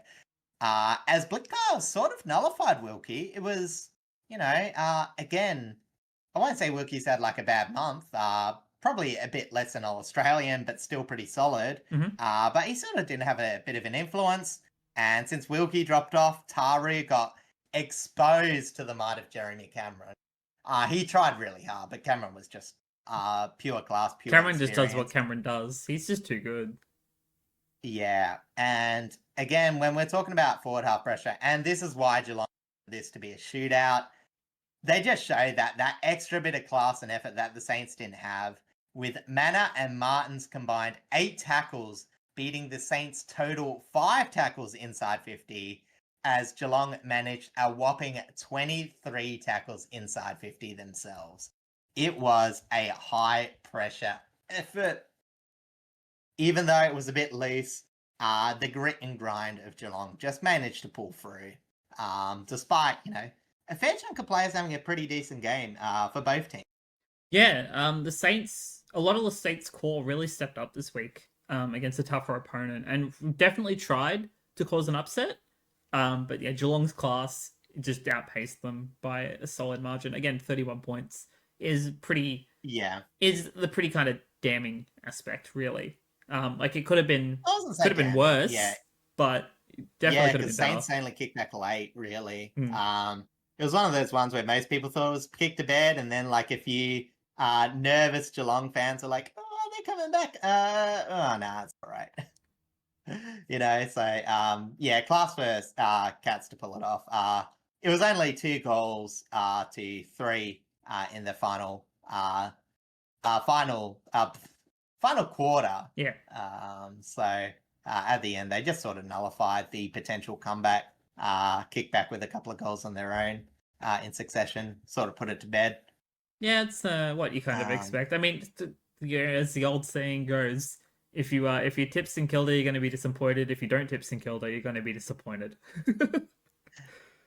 Yeah, I haven't been disappointed not tipping St Kilda. I think what you're saying is if you follow St Kilda, you're going to be disappointed because Well, yeah, they because are I'm taking this frustratingly. quote from a St Kilda supporter. So, Yeah, exactly. So as I said, it was a bit frustrating, but I did want to highlight, and again, being a bit base, I promise to provide some more interesting insight a bit later. But we're going to talk about Nazai Wangani Miller.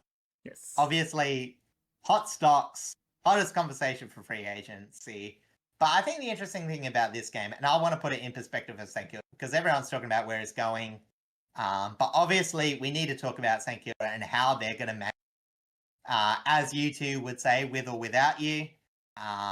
So this game, he played his first game as a pure midfielder, attending 79% of centre bounces, only his second representing over 50% this year. Mm-hmm.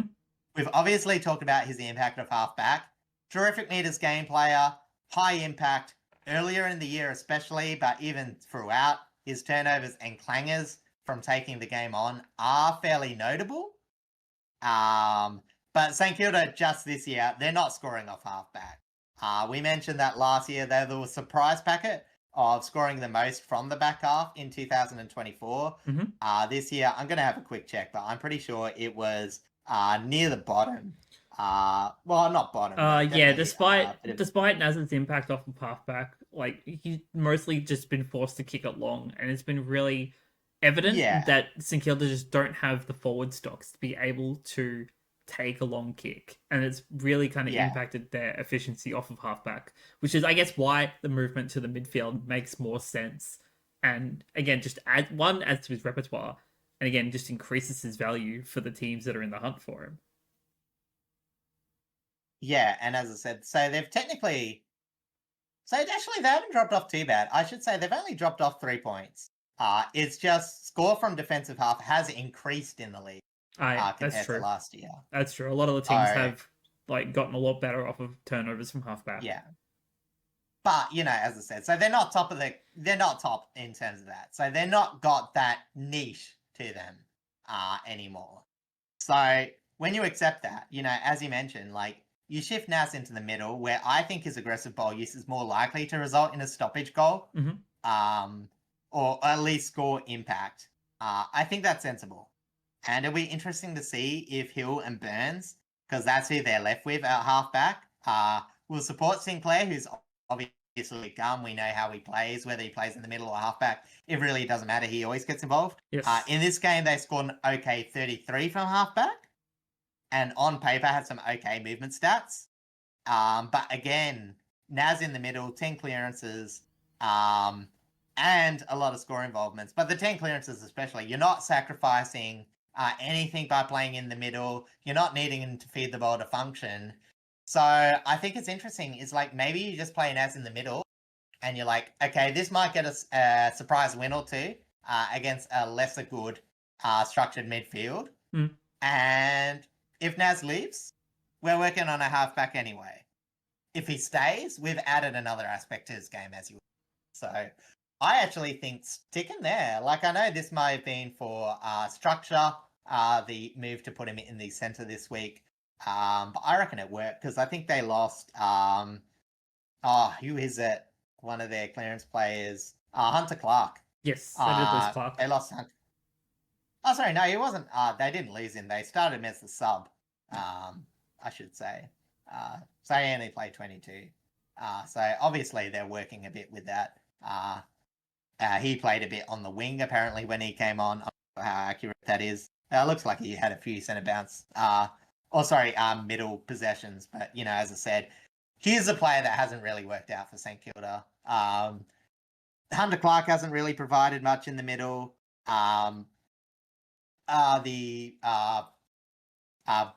What's his name? The one that's injured. They haven't been able to get. Oh, I Who is can he? picture the player. I'm just blanking right Yeah. now. So you've got Shaman. You've got who's the other one? Wait, up forward? You know, yeah, half Um, forward, top Butler, ground player. King, No, uh, youngster. Oh, I'm gonna hate myself. Mitch Anyway, I gotta Owens. find him. Is Owens injured? Nah, No, the other he's out one. there. I don't know.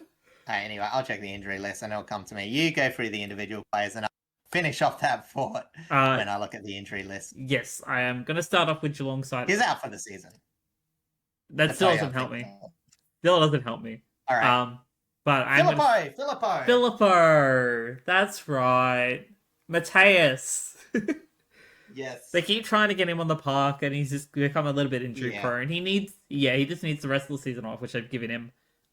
Try and get a full preseason into him. Yeah. Post injury. Apparently, he's only out for a couple of weeks. I thought he was ruled out. They should still rule him out yeah. anyway. You don't want to risk it. Probably, yeah. But yeah, all right. Now that we figured that out, I'm going to start going through our individuals. Starting with Sean Manor. He was very, very dangerous for the Cats this week, kicking 3-3 from 24 disposals, 6 marks, with 3 of them being inside 50, 7 inside 50s, 2 goal assists, 8 score involvements, 11 tackles with 4 of them inside 50, 24 pressure acts, and 498 metres gained. Connor O'Sullivan was very influential in defence, finishing with 12 touches, 4 contested possessions, 4 intercepts, 9 marks, 3 score involvements, 4 tackles, 12 pressure acts, 6 1%ers, and 5 spoils. And then Max Holmes was very important around the ground, finishing with 32 disposals, 7 contested possessions, 7 marks, 8 inside 50s, 5 clearances, 8 score involvements, 4 tackles, 90 pressure acts, and 806 metres gained. For St Kilda, Captain Jack Steele was immense with pressure, collecting 21 touches, 16 of them effective, equating to 76.2% efficiency, 10 contested possessions, 6 marks, 5 inside 50s, 5 clearances, 7 score involvements, 14 tackles, 25 pressure acts. And then, of course, Isaiah Wanganeen-Miller continues to have the same impact this season. Definitely, most likely than not, All-Australian this year. But kicking 2-2 from 36 disposals, 13 contested possessions, 8 marks, 5 inside 50s, 10 clearances, 2 goal assists, 9 score involvements, 4 tackles, 24 pressure acts, and 642 metres gained. And then on the injury side of things, Tom Stewart went out with some kind of knock. I think it was a leg knock, but to be confirmed specifically what it was. Chris Scott says he'll be okay, but we'll wait and see on that regard. That just means late out next week. That's a classic Chris Scott move. Say is okay. Pull him out late. Yeah, honestly, you know what's gonna happen. Honestly, it's probably gonna happen. He'll go in as named, and then they'll pull him out late. Typical. Or just didn't get up. Typical Geelong. All right, jumping over to definitely one of the more exciting games of the week. Like as our title for this week suggests, Sunday was full of really, really interesting games, and this one, absolute banger of a match out of the MCG. Yeah. Collingwood hosting Fremantle, but it's not who you expected, with Freo winning by 1 point, 12-7-79 to 11-12-78. It was clearly the most exciting match of the round, I thought. As I said, if last week was a statement win for Freo, this week was the whole bloody countryman win. They upped the level of their impressiveness by going to the MCG, knocking off the ladder leaders, and as fans who endured the fall from grace for Freo last year, this victory would have done them a world of good. But obviously, this wasn't an easy win. Collingwood still put up the fight. They were absolutely great in the territory stats, moderately won clearances, and put immense pressure on Freo's defence with a ridiculous 35 tackles inside 50. Almost treble their high average of 13. Wagner, Warner, and Banfield felt like hunted species. We don't get tackles against you as a stat, but I feel like all of those three probably would have had 3 or 4. And it was really only Jordan Clark's evasiveness that got him out of trouble at times. So, despite all this, Freo's defense sort of stood up. 63 entries for the Collingwood only resulted in 78 points. Collingwood getting a nice mix of snaps and the occasional out-the-back slaps in stoppage play. But overall, not all that much. I actually think they scored a bit above what you would expect, despite the middling, what do you call it? The almost even 11-12 score split. But yeah, the middle saw a lot of play. Sarong and Dacos absolutely feasted on possession and set up a lot of offense in general. But in terms of the entire game, the ball essentially lived in Collingwood's forward half. Again, the pressure being a huge factor of that, with a whopping 63% of this game being held there. With all that being said and done, with a lot of things going Collingwood's way, including luck of the umpires, who frankly just off all night. I don't know if we'll talk about it, but yeah, they were just inconsistent. There were a few controversial calls, and although Freo did get a couple of free kicks that probably got them offsetting goals, you know what I mean? It was just pretty bad, some of the free kicks that went generally against Freo. One thing that happened, it's been this way all this back half of the year. When Freo are in a bind, they turn to their tolls. And Patrick Voss, you'll talk about him. He'll have a game to remember. Amos did almost nothing, yet popped up for 2 cheeky goals. And Darcy and Jackson made up for a rare goalless Tracy performance, kicking 1 goal each. Only 9 marks inside 50, but a very solid 10-2 set shot return for Freo. Was absolutely fantastic. A lot came from the middle of the arc, so it was a lot of good leading patterns that made such a good set shot return. And the fact that it was such a big game for Voss left Collingwood in a fluster, because they just planned on rotating their defenders. Obviously, if you paid attention to the ins, they were down on tolls. They couldn't just match up Toll v Toll. So they were looking at rotating Maynard, rotating Quainer, who occasionally played on him, who I must admit started off well. I think Quainer actually was the best of the 3 defenders that went on him for a stint. But they ended up even having to put Darcy Moore on him. And yeah, as I said, it just threw Collingwood out of a loop. They could get no consistency in their defense. Obviously, still pretty great on ground level, but they couldn't convert from rebound to heavy intercept, as Collingwood were restricted from just 2-1 in the back half, limiting their ability to rebound entry. So while the ball did live in the forward half, most of the time the ball went in Freo's end, they scored very well. Yes. And it was just efficiency that won them a surprise win. Again, not necessarily dominating, not necessarily winning any particular stat except for goals by big men. It's weird to say, but that is a stat that's winning Freo games at the moment. Yeah, the fact that this 3-pronged tall line, not to mention you have, your ruckman rotating through there as well. It's just that it's the fact that it's having such good impact, even in like wetter conditions. Granted, this game wasn't really all that. It was actually fairly dry for the most part. The fact that, these technically 5-pronged tall lineup is having such good impact for Freo is something we don't really get to see. The only other time we really see it is from Adelaide, and even then, they only have one major ruckman who doesn't really do all that much. Yeah, exactly. And I will say, like, this wasn't the easiest game for Tolls either, because, as you mentioned, it wasn't wet, but the turf for the MCG was probably the worst I've seen it for a while. Obviously... Yeah. It's been a little bit beat up recently, and it's only going to get worse because of the NRL. Oh, sorry, yeah. Technically, the NRL, it's more the national game. It's the Wallabies, obviously, playing there this week.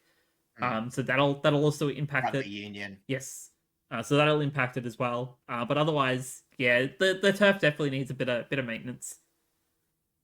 Yeah, so there was a few players slipping over, and again, that's something that you think might see Collingwood, because obviously, as we mentioned, they love feasting off intercept. But as we mentioned before, just Fremantle's control suited them fairly well. Again, they were fairly solid by ball use by foot. So whilst they didn't exactly look lethal going into their forward line all the time, I know I mentioned the big tolls, but I'm about to mention it in a point that is a bit of a point of discussion. They didn't get anything at ground level, but again, in a game like this, it just didn't matter.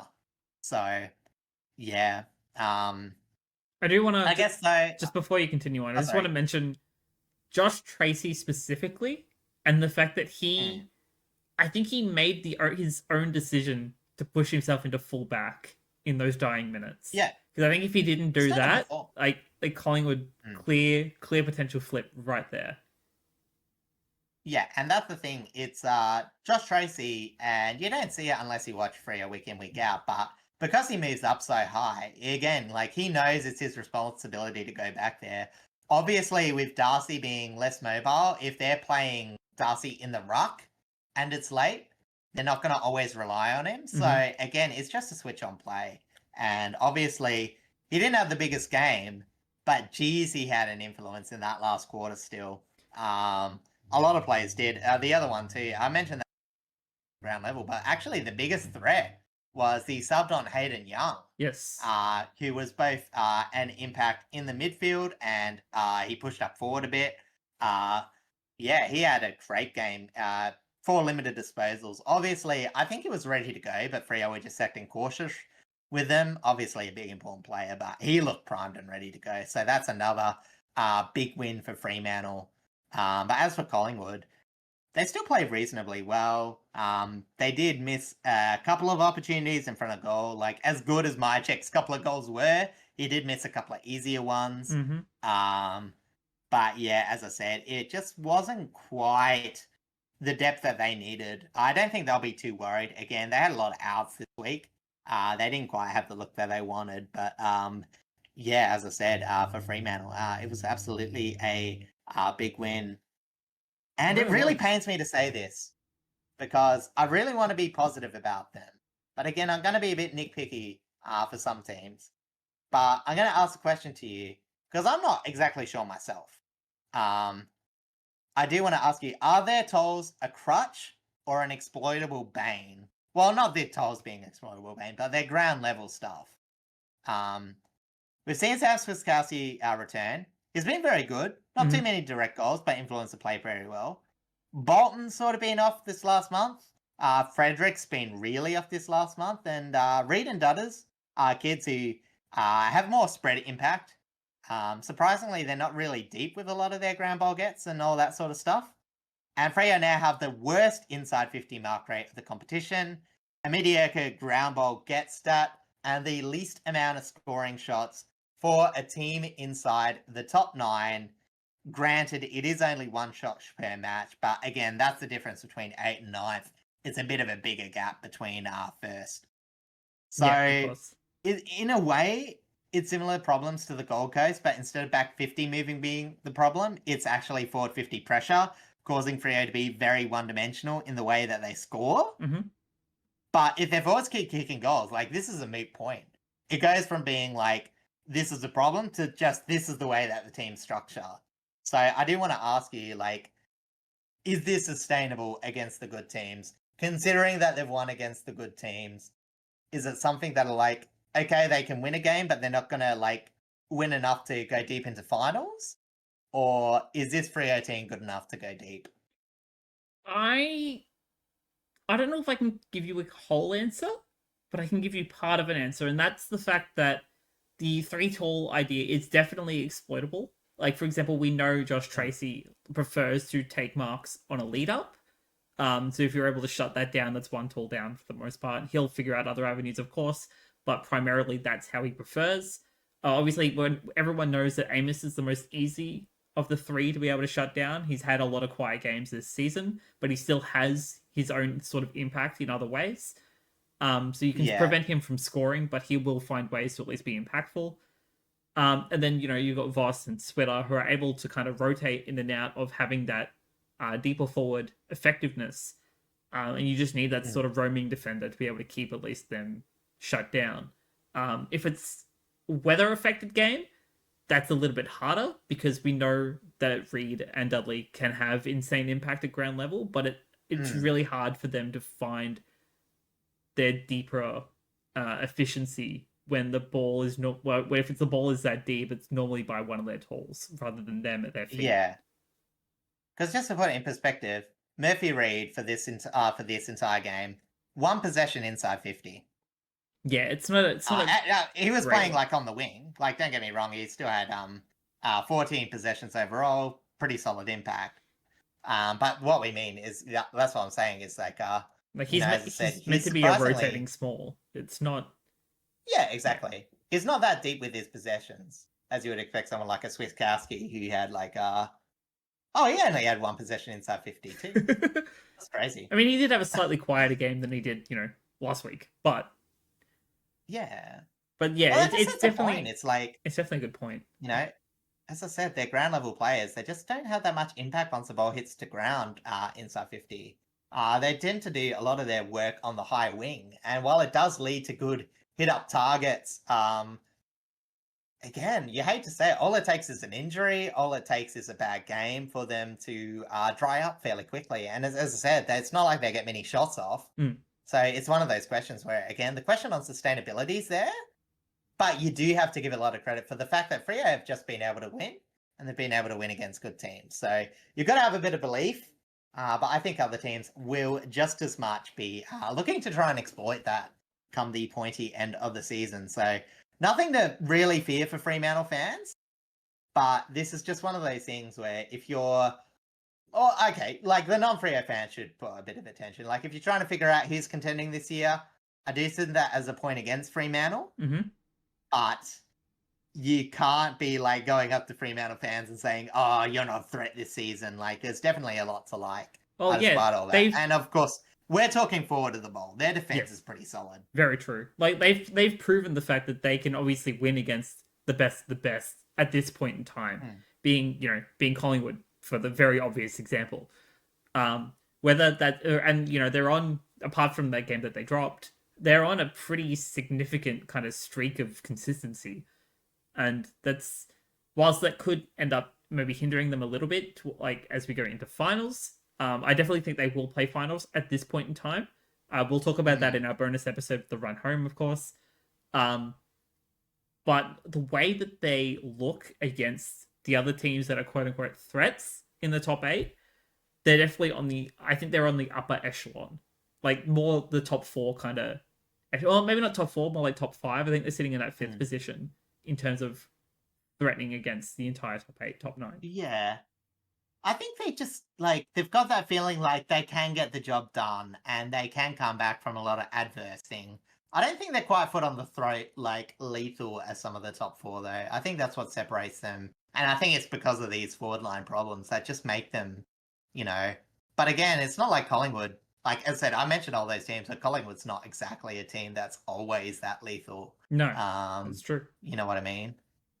So, and again, with this loss, it means that their record against the top 8 is very comparable. I think even one less than Fremantle in terms of wins against them. So, you know what I mean? It's only really how you choose to view it. But again, it feels like there's a bit of difference between Fremantle and the team, but they live in a weird flux with maybe Gold Coast, where it's like you can see avenues where they could, but you do worry a tiny bit.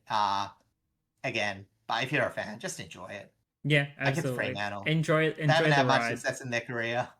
You just got to enjoy the fact that they're doing very well with a fairly young group. Yeah, and they beat Collingwood. Yeah, fantastic. Top of the table showdown, and they come out victors. Like it's huge for them. And and talking about celebrations.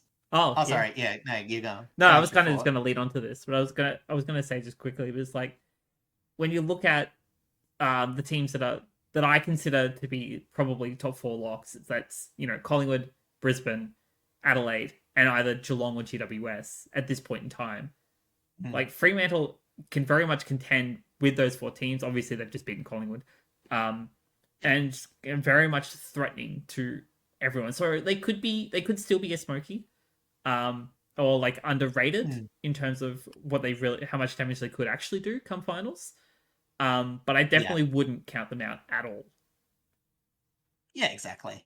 And as I said, talking about celebrations, he was subdued this week in his celebrations. It was a bit disappointing considering how big his game was. I know. But lest be known, this man loves the celebration. And if you need to learn how to celebrate, check out this fella. Who am I talking about, Blazy? You are talking about Patrick Voss.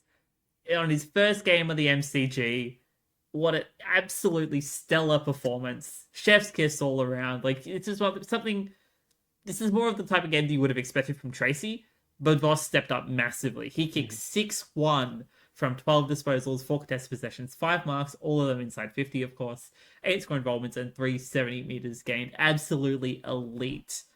Might not come into the best of the best in terms of the forwards of this year, but it's definitely making a name for himself in the second half of the season.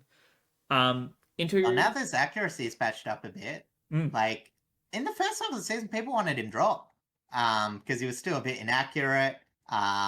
He was providing a bit as a backup ruck. Obviously, got suspended. Yes. And then Freo fans sort of rewrote their own cheeky history. We're like, oh, we loved him all along. He's the best forward ever. But you know what I mean? Like, sometimes it just takes a bit to click. And I said Essendon didn't think he was ever going to improve his goal kicking. He's worked so hard on his game. And it's good to see. Absolutely. Sorry to overtake. I just really wanted to highlight how much... it's not just the fact that he's lucked into this. It is a lot of work from what I've heard to improve that side of his game. Friend of the show, Snap, would have been very disappointed if we didn't highlight his work ethic. Yeah. So let me jump over to our next player on the list. Being Caleb Sarong, in a game that mattered, he stood tall and was absolutely explosive in that midfield. Kicking a goal from 37 touches, 16 contested possessions, 7 inside 50, 9 clearances, 9 score involvements, 24 pressure acts, 10 ground ball gets, and 671 meters gained. I do also want to briefly highlight Brayshaw as well, who was wearing the same make and model of his brother's helmet. I don't know if it was like a threatening thing against Braden Maynard, or if it's just, something to honor him. I assume it's probably more of a threat, I'll be honest. But we, just wanted to briefly mention Maybe. that. And then my third I didn't think about that. Yeah, I didn't notice it until it was pointed out to me during the game. But yeah, just a little notable thing. And then just the third I knew about the helmet. I didn't think about the Maynard thing. Oh, that's fair enough. Just the third player that I want to highlight for Freo is Luke Jackson. He was absolutely immense around the ground completely. He only got 10 hitouts and 5 of them to advantage, which honestly, 50%, pretty good. But he also kicked a goal from 16 disposals, 14 of them effective, equating to 87.5% efficiency, 8 contested possessions, 4 marks, 4 score involvements, 6 tackles, 13 pressure acts, 2 1%ers, and 2 spoils. Over on the Collingwood side of things, Bo McCreary was a pressure machine. He, I think he came back from injury this week, or was it last week? I can't remember. I think it was this week. I don't remember him playing last week, so I think it was this week. Surprisingly good game. Yeah, it was one of his better ones. Like, once he had low touches, he was absolutely effective with pressure. He 15 touches, 10 contested possessions, 4 inside 50s, 5 clearances, a behind, 6 score involvements, 15 tackles with 7 of them inside 50, 34 pressure acts, and 3 1%ers. And then I just had to mention him. Nick Dacos continues to be elite. He kicked a goal from 43 disposals, 14 contested possessions, 7 inside 50s, 8 clearances, 8 score involvements, 7 tackles, 19 pressure acts, and 778 meters gained. And on the injury front, Matt Johnson came off with an ankle concern. Hopefully all is okay. But my gut feel is it could be an Achilles, but hopefully it's just an ankle sprain. So as I said, it could be somewhere between 1 to a low half of a month. Low end of the month, sorry. Hopefully it's not too bad. We will find out when injury lists are updated. All right, jumping over to our final game of the round. Over at the Adelaide Oval, where the Crows hosted the Suns, a 61-point margin. This was an outcome that no one expected out of this game, but the Crows absolutely put them to the sword, finishing 16-11, 107 to 6-10, 46. And it resulted in one of the weirdest mixed bag stats occurring when the Gold Coast Sun, who kept Collingwood goalless for a half of football, proceeded to crap the bed offensively, didn't register a goal for the half, and only managed 4 behinds themselves, which was less than half that they allowed Collingwood to manage against them a week ago. So not only did they get the bitter end of it, they did half as well as the other team they put to the sword last week. They had the ball. they had enough clearances and outside movement to win the inside 50s. It was 46 to 52 in Adelaide's, Gold Coast favour. And even their spread of scoring avenues were okay. It was just a mass failure of conversion, partially inaccuracy, partially not getting a set shot off. Just a shot off, as they managed a miserly 13 set shots and 6 general play shots, or a 36% score per inside 50, compared to Adelaide's 55%, and that 55% were a buttload more accurate than what Gold Coast were able to manage. The biggest matchup that defined the game was Josh Worrell on Ben Long. And I know I'm conducing the game to one thing, but A, I didn't watch the game, and B, it was pretty comprehensive. Who not only had more, Josh Worrell not only had more score involvements than the scoreless Long, but had more score involvements than Long and King combined.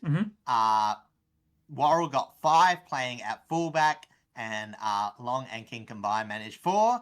And considering that no one on the Gold Coast had more than 4 score informants, he topped that list as well. So you can really see that Adelaide's game was conducive to scoring, while Gold Coast's game was conducive to doing nothing, unfortunately. This was very reminiscent of 2024 Gold Coast, where they were winning clearances. Their midfielder was doing okay in terms of winning the ball, but just managing nothing with it. We've already mentioned that outside, Adelaide was always expected to win this. But yeah, as I said, it's what we've mentioned before. When the forward half dries up, if they're not getting anything from the middle, there's literally nothing there. And unfortunately, a lot of their forward players have dropped off in this half of the season. Long, fallen off a cliff, probably outside of All-Australian contention, despite being one of the most damaging small, tall forwards. Ben King, plodding along, probably less likely to win the Coleman at this rate. But, as I said, a few good games could change that, but it's likely now to either be Elliott or Cameron at this point. Yes. And yeah, as I said, they're just... It's the one thing, and, you don't want to be too harsh on him because he is a very young forward line, but it is always where, as I said, you just get enough players getting a bad game and just dried up. A lot of their best players were playing off halfback this game, but, ball use of halfback means nothing if you're not converting to anything. Their wingers were a bit...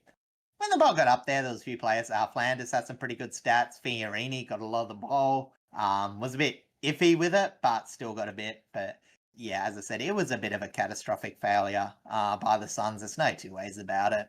Yeah, it's I definitely think, and I will touch on this towards the end, but like losing Rioli very early on in that game definitely did not help their movement off of halfback. Obviously, they have John Noble and other players down there that have massively stepped up, and Rioli has taken a little more of a quieter role in their kind of system, but he's still so important to them. Like, there's a reason why Dimmer wanted him up there, and a reason why he wanted to go. He was having a good game. I can see why you're saying that. I don't think it was, but I can, you know what I mean? Like, he was having more impact until he went down. Yeah, it's one of those things where, like, he had kind of become a lot of the heart of the Suns this season. Like, obviously, with Took Miller being in and out, normally Miller would be the heart of the club. He's played for that club ever since he got there. But I think Rioli has kind of become that in the absence. And when you see a player like that kind of just go out with a really rough injury, it can really affect the mindset of the club. Granted, they did end up bouncing back a little bit, but by then, the damage had already been done, and the Crows are just way too threatening. And you will go into this into your second point. But the fact that they took a team that is trying to vie for their first finals berth to restore this damagingly really shows that Adelaide is probably the biggest threat of the finals, even if they might be underrated by everyone else. Yeah. maybe not the biggest. I still think like Collingwood and Brisbane, just with their history and all that, deserve their props. But True. like the Crows, you can't underestimate. And this is what I was about to say. And like this is again why I thought the Gold Coast Suns were always going to fall short. I thought Adelaide are a much more consistent team, and I personally don't think that it's been as dissected as it is. So I will take this moment to maybe not a deep dive, but I do want to talk about Adelaide because I think that the league talked about top 4 team in terms of deep finals threat. But I think they might be suited to finals football in the absolutely clinical way that they convert back half turnovers into score. They're the best back half scorers in the league.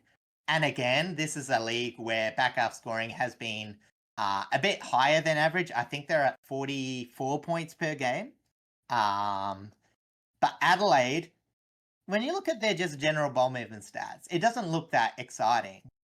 But then you realize, like, that's because they, you know, as I said, while they don't, like, always move the ball effective in general play, from turnovers, they just find that link, they get the ball forward, and they score off them. It boosts them. And they hunt intercepts. They've got the highest intercept marks in. I'm sorry. They've got the highest intercepts and intercept marks of any team. And whilst they have a profile that's similar to Collingwood, they don't protect the ball as well as Collingwood. The net sum actually gives them the best retention rate in the league compared to their opponent. Because Collingwood, they turn the ball over. They protect it by foot. But obviously, they don't always win some of the 50-50 contests when they, you know, have clangers and all that sort of stuff. When they just dump the ball forward. Adelaide's actually a bit better at that, meaning that their meters gains are normally a bit more threatening. And also, at some point, you know that Adelaide are going to get their hands on the football just by virtue of the fact they're getting intercept. Like, they don't need to get... you know, clearances, they don't need to, you know, win all that to get hands on the football. They can get it off halfback, they get entries, and that's feeding their forward line. They're keeping their inside 50 rates and differentials up there with teams that are a lot more forward half based. So we're talking about Brisbane, Western Bulldogs, still Collingwood. Again, they're back half, but you know what I mean? Like, in terms of teams with good inside 50 differentials. And it is of stark contrast to the other back half teams, because when we think about them, obviously, again, Collingwood's probably the standard. They're still more forward half. Obviously, their forward half pressure is their trademark. They can still move the ball off back half. But when we're talking about teams that are purely back half, we're talking about, the good teams, I should say, GWS and Fremantle. And that is the biggest difference, is that Adelaide will always gain meters, always gain entries, always gain set shots. GWS, fantastic at converting the ball once it's there. Not as many entries. Fremantle, we've touched on before. Great at moving the ball into their sort of 50. Not great at generating shots. Adelaide has that best of both worlds. And we're talking about also, you know, a lot about ball movement. They're outside. They are very comparable to Hawthorn.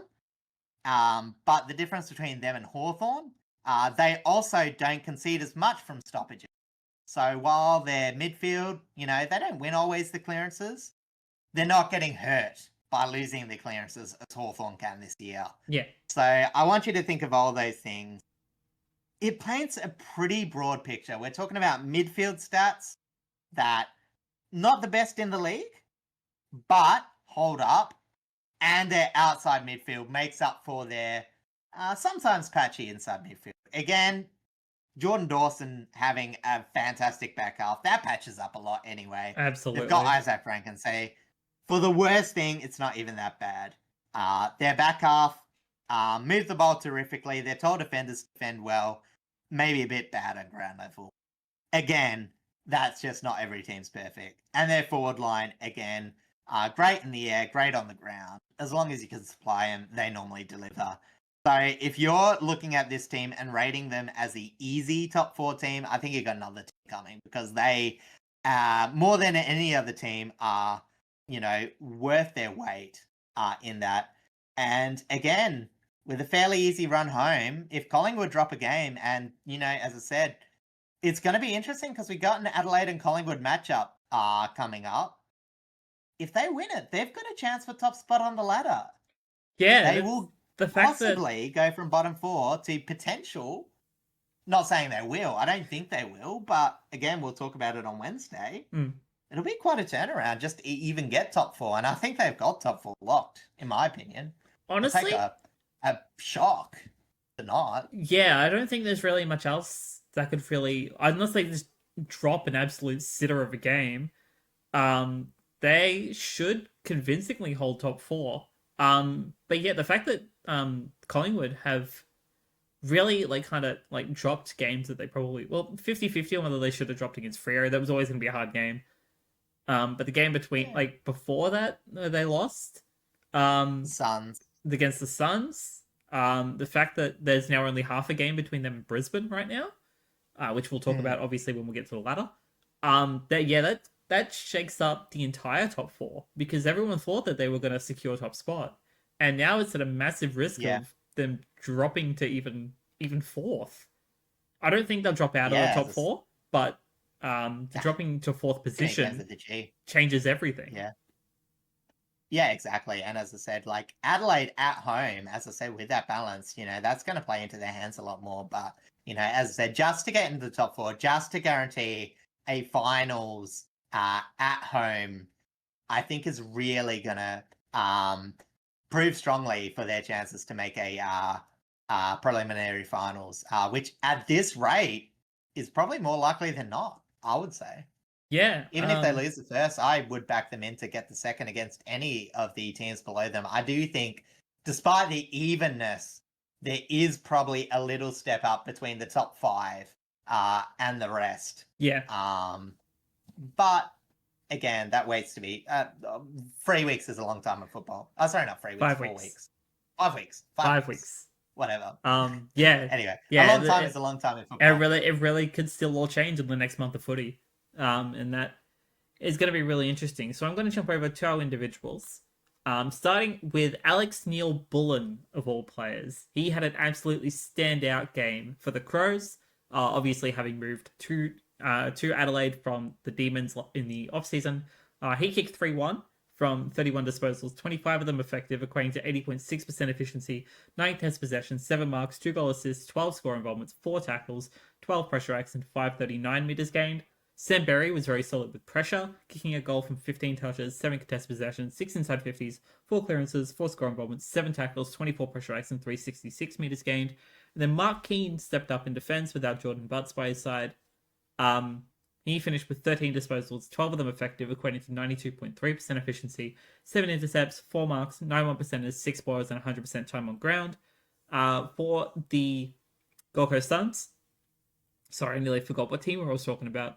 Will Powell was very solid with pressure, collecting 16 disposals, 13 of them effective, equating to 81.3% efficiency, 6 contested possessions, 6 intercepts, 6 inside 50s, 4 score involvements, 8 tackles, 10 pressure acts, 2 1%, 2 spoils, 442 metres gained. And then Cotter Buderick, I don't know how to pronounce his last name, I was going to go with that, was very solid with movement, finishing with 24 disposals, 17 of them effective, equating to 70.8% efficiency, 9 marks, 3 inside 50s, behind, 8 pressure acts, 2 1%, 2 spoils, 723 metres gained. And then shout out to debutant Ben Jepson, who finished with 12 disposals, 10 of them effective, equating to 83.3% efficiency, 3 intercepts, 3 inside 50s, 3 score involvements, 13 pressure acts, and 302 metres gained. And on the injury front, Mitchell Hinge went out with a hip complaint. I think it is a little bit on the minor side, so he might be out for a couple of weeks, but hopefully won't miss finals, fingers crossed. And then Daniel Rowley out with his very concerning leg injury. Hopefully it's not ruled out for the season, but it's not currently looking good. Yeah, absolutely. So, yeah, again, big swing. Obviously, we sort of understand because we've been talking about Adelaide, but it doesn't hurt. As I said, that Collingwood game gave the Suns a buffer, and I don't think many people were saying, Suns should outright beat the Crows, but it does probably rule out top 4, and it does open the door for the Suns to unfortunately have a disgraceful exit out the A. I don't think it will happen. geez, they It's want it secured as soon as possible if you're a fan of the. it's gonna be cutting it very close. That's for sure. All right, we're gonna jump over to the ladder just to recap what has happened. Obviously, so there's been a little bit of shifting in the top eight, but otherwise not much else. So Collingwood's still sitting on first position with 54 points. Brisbane second, only half a game behind on 54. Adelaide third with only a full game behind Collingwood now on 52 points. Geelong sitting in fourth on 48, and then this is where it gets interesting with Hawthorn jumping up on 48 points and 119 percentage. GWS jumping to 6th, also on 48 points and 116 percentage, so only 3% behind. Fremantle jumping to 7th, also on 48 points with 108.9, so they're a little bit further behind on that, but definitely contending. The Suns dropped down to 8th on 44 points, so they're a game behind on 115.5 percentage. And then the teams that are still potentially threatening to enter the top 8, but it's very 50-50. The Western Bulldogs currently in 9th on 40 points, 127.4 percentage, and the Sydney Swans on 10th, 36 points, 96.5 percentage. I don't think the Swans will actually break in, but the fact that it's a lot closer than what it originally was is a huge bit of praise to the Swans for really turning their season around in the second half. And obviously, like, technically the teams below them aren't mathematically out of it. I don't even know if St Kilda... actually, no, St Kilda are fully ruled out because Richmond were ruled out last week. So Yes. Essendon is technically still in it. It's not going to happen, but yeah. it's still in it. No, as I said, Sydney have more agency. If they win out, they wouldn't need results to go their way, whereas everyone, Port, Adelaide, and below would. Yes, so continuing on with that, Port are currently 11th, 32 points, 88 percentage. Carlton on 12th, 28 points, 94.6 percentage. Melbourne on 13th, 24 points, 89.7 percentage. Essendon 14th, 24.75 percentage. St Kilda 15th on 20 points with 85.3 percentage. Richmond jumping to 16th position out of the bottom two on 20 points and 68.5 percentage. North Melbourne dropping down to 17th on 18 points, so they're half a game behind on 76.1 percentage. And the West Coast Eagles still with their singular win, 4 points at 63.6 percentage. Before we jump over to previewing round 20, we're going to jump over quickly to the Coleman medal because we've talked about it a little bit in this episode. So as we can see here, we have a pretty considerable gap still with first position on Jeremy Cameron at 58 goals. Pretty much an 11 goal lead onto Mitch Georgiadis at 47. Jamie Elliott rounds out the top 3 on 46. Ben King still sitting pretty in top 4 with 45 goals. Jack Gunston has come up to the top 5 with 42 goals. Riley Thilthorpe and Jesse Hogan are tied for 41 to round out the top 7. Nick Larkey and Aaron Norton are tied for 38 to round out top 9. And Jack Higgins and Cosy Pickett round out the top 11 on 35 goals each. Darcy Fogarty and Logan Morris come up next on 34. Aaron Cadman on 33. Josh Tracy, 32, tied with Sam Darcy, Mobio Chol, and Cam Zerha. And rounding out I think this is top 15 technically, or Toby Green on 31 goals. Yeah, and I think the only surprise in this list, and I think it's gone over the radar, is Logan Morris. He's technically had an arrogant season and hasn't quite had the fanfare, but because he's so reliable, because he had that impact late last year, it's really flown under the radar how good he's been in the absence of Joe Danaher. Everyone's been a bit quick to say, Brisbane's attack's gone down by Joe Danaher. They don't have the forward presence, and it's not quite the Danaher impact. It's definitely kept the Brisbane being a huge threat. So obviously everyone else is, had their plaudits who you expect to be. I just want to give a bit of a shout out to Logan Morris. No, I completely agree. And even Hipwood has kind of come back into decent set shot form. Well, and like put pressure off Hipwood. Yeah, well, you probably shouldn't have a second year player putting pressure off your senior players, but well, Hipwood as we talked about this last season with Danaher, is that Hipwood had been playing more towards the wing, and they would rotate with Danaher. So Yeah. sometimes Danaher would play a bit more closer to the wing. Sometimes Hipwood would. Sometimes even Morris would when he was in during last year. But now that Mm. without Danaher, those two have mostly been rotating that position. So when Morris is kind of deeper in forward, which he has been more often than not, he's been performing admirably. Like he's been very accurate with his shots. He's been marking very well, Mm. leading very well, and it's no wonder that he has become like a key pillar in Brisbane's forward line. Yeah, absolutely. Speaking of forward lines, these two teams, because we're going to start jumping into our previews now, have very interesting forward lines. That's for sure. So Yeah. we're starting off Thursday night at the MCG, Hawthorn hosting Carlton. Again, as we mentioned, Carlton yet again get another Thursday game. Yeah, look, it's hard to think that this match is going to be that interesting. Although Carlton did make a decent effort against it last time. Their defense was okay. Hawthorn was very accurate. Carlton very inaccurate. That was a mirrored scoreline, 8-12 to 12-8 in favour of Hawthorn at the MCG. Still, obviously, both playing there. Yeah, but Carlton haven't really improved since then. They were good against North Melbourne, but against a team that's gunning for final supremacy, that really just can't afford to drop a game. That gets a little boost. Will Day is rumoured to play against Carlton, which is great news for Hawthorn fans, great news for Will Day enjoyers. I am pretty sure Blazy is a keen enjoyer of a Will Day. He enjoys Will Day at Will Night. True, most of the Hawthorn Sorry, that games was are played at terrible. night, so I guess it makes sense. Yeah, well, true. So, but yeah, as I said, so you'd imagine the outside superiority. And again, like the only way you can see Carlton getting in this is again if they can set up a bit of midfield dominance against exposable a Hawthorn midfield. Carlton did win the clearance battle, only by a bit against Melbourne. Hawthorn have struggled to do that. Did decently against the Power. I'm not sure if they won it. Yeah, okay, so it was 50-51, so pretty even. Okay, fair enough. So yeah, but yeah, as I said, so for Hawthorn, it will just be about keeping enough shape because they should win off the outside. Again, though, you got to hope that Mabiel Chol obviously dropped for a week.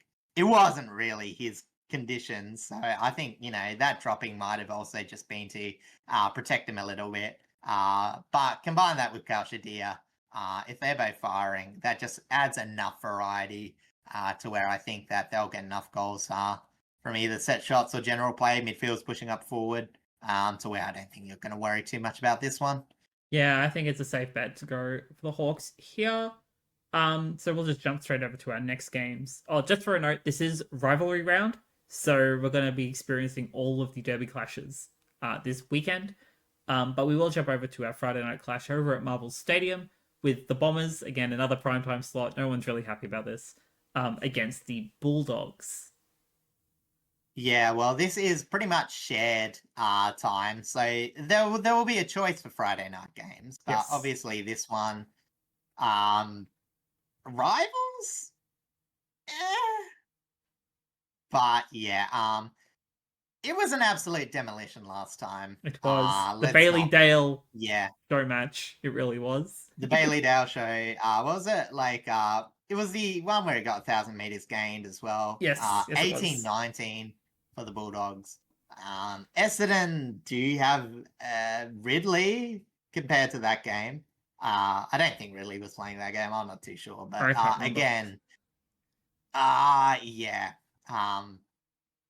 yeah, it's not too much to say really. I mean, Peter Wright, if he can bring the ball to ground, it might be offer a few goals.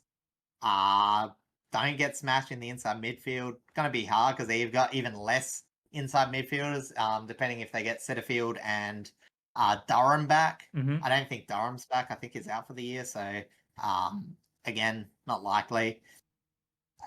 Yeah, no, I'm like less optimistic about this one. even Yeah. more so than I am I about. just want to see that Uh, spirit from the Carlton. Bombers as we've seen Yeah, recently. And for the Dogs, they need to make this a big win. They need a huge margin against the Bombers here, just to really kind of solidify even more. Um, you know, more. What's the word I'm trying to look for? Just to solidify their position in the top eight. Essentially, they need a huge margin from this, so they can't because necessarily be knocked that's out on margin. yeah, because that's the big MO is like if they get enough wins, their margin is far superior to any of the fifth to eighth teams. Yeah, so if they make So that margin even bigger, uh, then it's only yeah, just wins that they got to rely on. exactly. So I mean, they're good at the bottom team. So again, you can call them flat back track bullies, but at the end of the day, like those big wins do add up and make it a hell of a lot easier because it just means you need to pinch a upset win rather than like an upset win and other results getting your way. Yeah, exactly right. So yeah, Jumping over poor to bombers. our first state clash. It is the Battle of the Bridge with the Giants hosting the Swans at NG Stadium. Yeah, and look, this is going to be the biggest thorn in GWS's side for the rest of the year because I know Sydney's 10th. They're gunning for a finals position. They know how heartbreakingly they beat GWS the last couple of times. Yes. Obviously, the one in 2000 and this year, I should say, Mm-hmm. they beat them fairly convincingly. Last year was the heartbreaking finals. The other one, they just comprehensively beat them. Sydney have had the wood over them. They really want to win this one. But what will happen is anyone's guess. Sydney, they've gotten better on the outside, so it will mean it will be harder for the Giants to generate enough inside 50s from that running spread. Mm-hmm.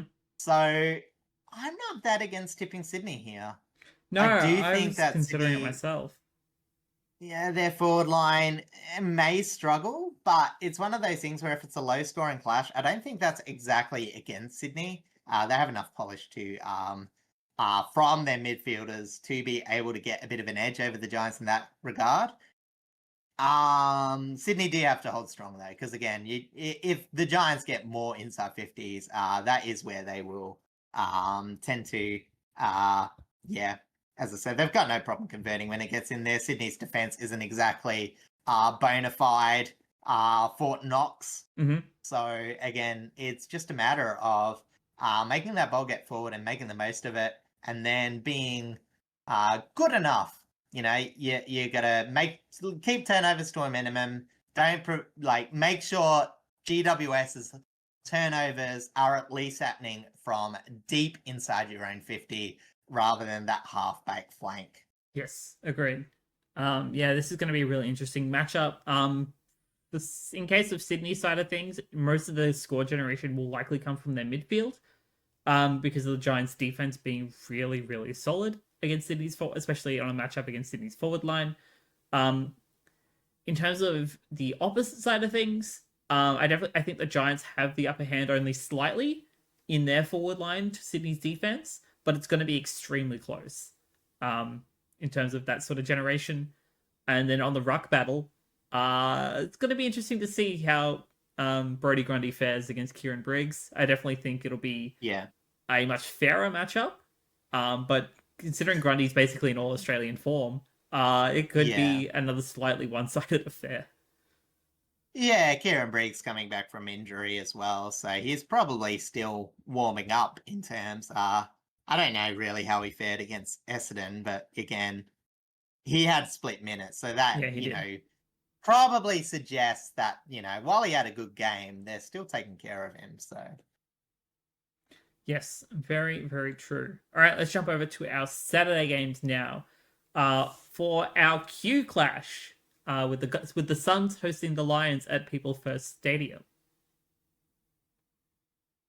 yep. So yeah, this is again one where you know, off last one, you're like, okay, the Suns, they're probably not going to get this done. Brisbane look pretty compete. They have been competing fairly well over this last month. But the one thing I will say about the Suns is we've mentioned it again. Brisbane sort of not the most solid defense ever. So as bad as the Suns forwards were last week, with the elevated stakes, with the Q clash on the line, and in the Gold Coast conditions, again, probably won't be greasy, but you know what I mean. It's always a bit, always a bit harder. It brings the ground level players into a bit more. The Suns, if they can offensively fire, much better than they did last week. As I said, the midfield was there to say that they could compete with Brisbane. Obviously, back half movement, that's just always going to be a problem with the Suns. But I reckon they're in with half a chance. Don't write them off. I'm still tipping Brisbane, like a lot more balanced team, a lot less avenues to go wrong. You know what I mean? So, yeah, as I said, Brisbane are a lot more broad. But I am interested to see how the Suns perform after this. We really want to see a bit of steely resolve from them. Because the worst thing that could happen is for them to get pummeled, lose their confidence, and because then you start thinking, wow, maybe the Suns bow out. You know what I mean? Like we have seen them capitulate before. It's always the thing is you never want to put such a flaky team like the Suns. You never want to book them in and Yeah. You do got to give them credit for the work they've done. That's what I'm saying is like don't write them off this game. I do think they've got a bit more resolve, but that's the absolute most is they can't get flogged by a hunting Brisbane. They've got to show respect. Otherwise, the damage could be a lot worse. Agreed. Than just a loss. Agreed. They need to make this close, and they need to have a really, really strong fight against the Lions. Yeah. The Lions will 100%... Obviously, preferably win. Oh, yeah, of course. Like, ideally for them, they want to win. But the Lions will absolutely take them to the sword, knowing that they probably have the upper hand in this matchup. But it'll just be... Yeah, it'll be like a mix between pretty much a ground level game, really, and the strength of the midfields as to where most of the damage will come from. Lions definitely the safest bet here, but Suns could cause a surprising matchup. Yeah, exactly. All right, we'll jump over now to our probably let's say second favorite, because I think it is my second favorite out of the state rivalry round matchups, and that is the Western Derby between Freo and the Eagles. I think, just based on everything that we've seen, as much as I know the Eagles like to cause an upset during the Derby, Freo are just far superior in this moment in time and should convincingly come away with this. I'm surprised you say it. I reckon it goes showdown, Battle of the Bridge, probably Derby for the history, and then the Q clash. Yeah, I think I probably put Derby second. Are normally one-sided, mostly because of the history. But showdown is always. There's always a bit of biff. There's like actual intensity compared to the Sydney rivalry, which GWS arguably. Well, the Sydney rivalry playing the Bulldogs and the Queensland rivalry feel manufactured, but that's purely because of their expansion teams. Whereas Freo and the Eagles kind of came in around similar times, so they have that extended rivalry, and obviously Adelaide and Port Adelaide, of course. We all know the history with them. And both of those probably had issues with how the other team entered the competition. For Freo, probably more towards West Coast in what they got given draft capital compared to what they did. Yes. And obviously we know the history about Port and Adelaide. Yes, we do. But in terms of this, Eagles did win that one time back in 2024. But you got to back in Freo. You just want Eagles to be a bit more respectable. They've been okay in the other derbies. They haven't been dogged. As we've seen in derbies past, where they've been a lot closer and then one team.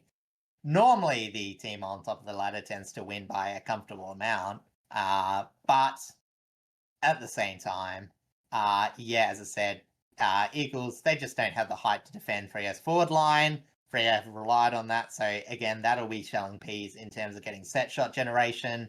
Midfield, obviously, so far funny. And then defense, Eagles just try and bring the ball to ground. They shouldn't get too many marks inside 50. As I said, like Liam Ryan's a very important player. Tyler Brockman, I want to set up. and Harley Reid. You want to see him in a game where you probably could get away with being a bit carried away. Let's see a bit of showmanship there. That's about all I can say, really. I think Freo quite convincingly. Yeah, absolutely.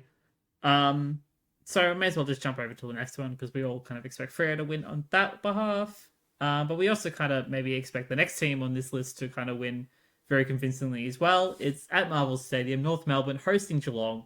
And whilst Geelong don't have the best track record at Marvel, against North, you definitely probably give them the highest of favours in this matchup. Yeah, and for Jeremy Cameron, probably a very important match. Tends to kick a bag against the Roos, and this could be a Brownlow. A Brownlow? Maybe a bit optimistic. A Coleman securing game. But yeah, as I said, during their history, in recent times, it's been one-way traffic for Geelong. Yes. Dispatching them by at least 40 points in their last encounters. There's not really much to say about it.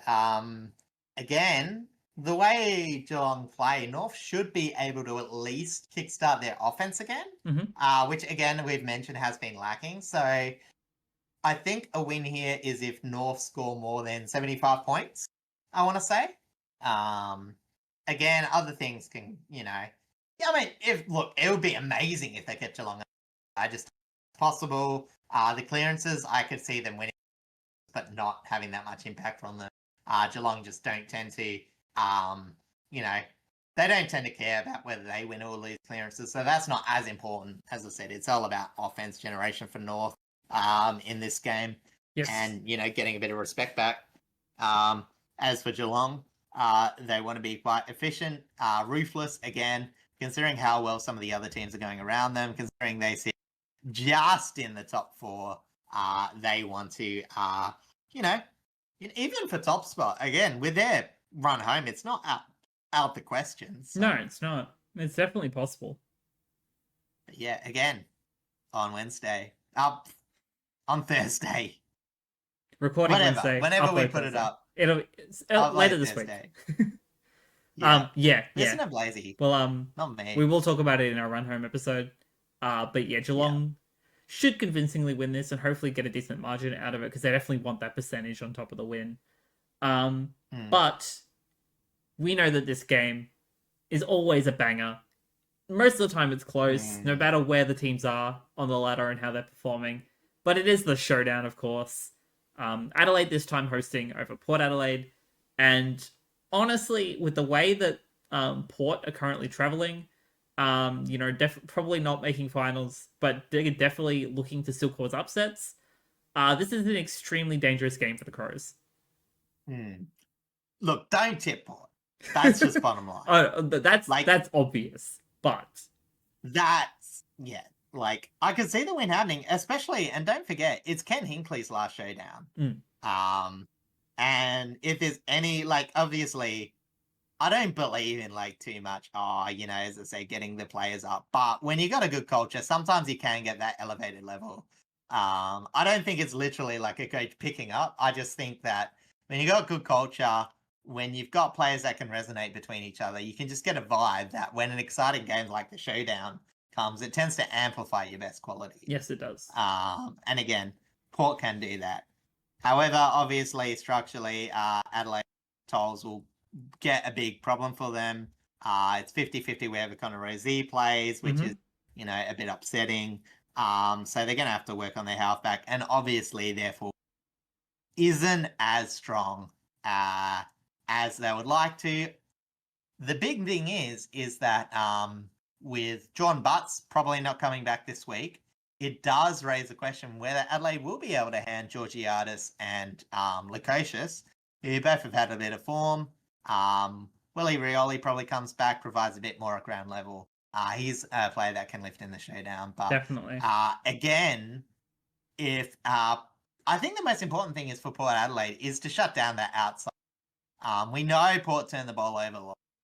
So that's not going to stop. They just don't have the they have too many young players moving the ball forward for that not to happen. So if it does happen, it's up to Port to lock down. Because yeah, as I said, if Adelaide score more than 50 in turnovers, I think it's going to be a decided affair.